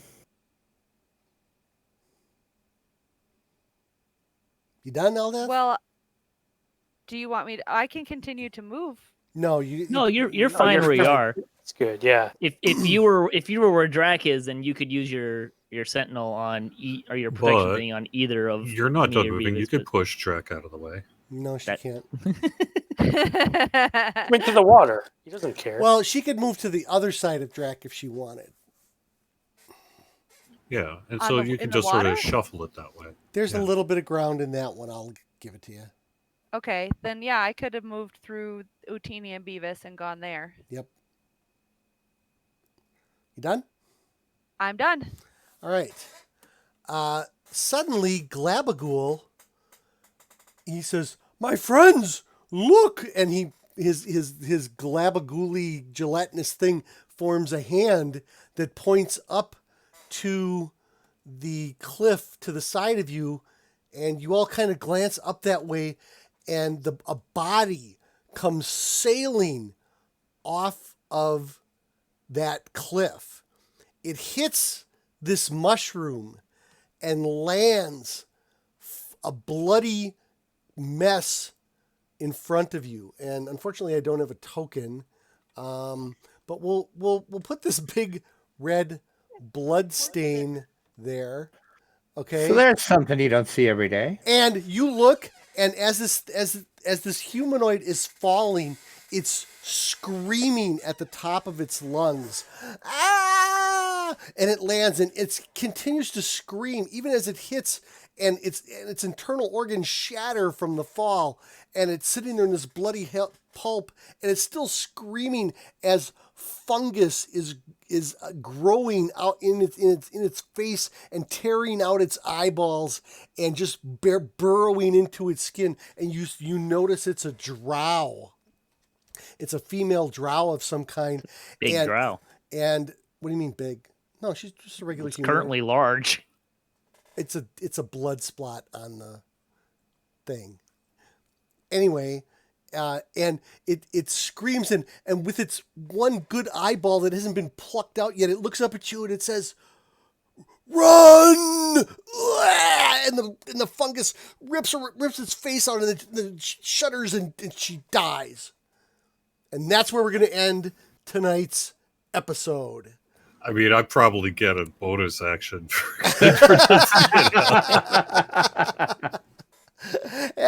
Excuse me. And that's where we're going to end tonight's episode, everybody. Where's my text? Thank you so much for watching D&D Night on DDOstream. Check out twitch.tv/DDOstream for the official DDOstream calendar to find out about our other D&D Night groups as well as the rest of our DDO streamers. Also, don't forget to check out our sponsor Fantasy Grounds at fantasygrounds.com to see how you can get started with your virtual tabletop gaming experience today. You can follow DDO at DDO Unlimited on Twitter. You can follow Fantasy Grounds on Twitter at Fantasy Grounds 2. You can follow me at Evilbeeker. You can also check out my YouTube page, Evilbeeker Gaming, where I post all of my online streaming. Patrick? Well, before I plug things, I have two questions. Nope, we're ending it right One- here. No more Well, questions. no. You'll allow them. One, Come on, are man, you I'm usually this schizophrenic as a DM? Because like, oh, go here. Now it's run. Make up your mic. And DDOcast news and discussion podcast for DDO at DDOcast.com or live on twitch.tv/DDOcast. And DDO Splats in the same places on Wednesdays at 5:30 p.m. Pacific time. And hopefully this week we might be talking about preview 2 of this next week. We'll talk about preview 2 of update 47. Maybe Jerry, maybe. Yeah, I think there will be something on the money anyway. Sweet. Okay, Drac? You can follow me on Twitter at Draculetta_72 at DDO Players and DDOplayers.com. And the podcast records Wednesday nights. Let's go to DDOplayers.com/live to listen. Even? You can find me on Twitch at twitch.tv/KoboldEven. And this Wednesday is the season 3 premiere of Kobold Kindergarten. So if you like this Fantasy Grounds D&D type stuff, you might want to watch that. Also, for any streams I do between now and August 31st, I will be raising money for Extra Life, benefiting Boston Children's Hospital. Great. Jerry, you want to close this out? Yeah, so actually just a couple of things. One, I will be doing the third Sunday of the month here on D&D night on DDOstream for the next 3 months. I will be starting a new 3-parter here in September, so if you would like to check that out, go ahead. Going to keep the story under wraps. However, last week we had a pretty interesting one-off, so you can check that one out in the archives. That is twitch.tv/DDOstream, along with youtube.com/Dungeons and Dragons. Again, Dungeons and Dragons, no ampersand, spell out and. And then just personally, if you like really old retro stuff, you might want to check out my personal channel. That's twitch.tv/Mockduck. Particularly in the coming week, if you're into the Magnavox Odyssey 2 or the Philips Video Pack, I'm going to be doing some crazy stuff there. So check it out. All right. And there will be a D&D night next weekend. It's either going to be classic D&D night or something else. We're not quite sure yet. Please keep an eye out on either my social media or Patrick's, or we will make an announcement at that time. That's all I got for tonight, everybody. Please, everybody stay safe and say goodnight, everybody. Good night, Good night, everybody. everybody.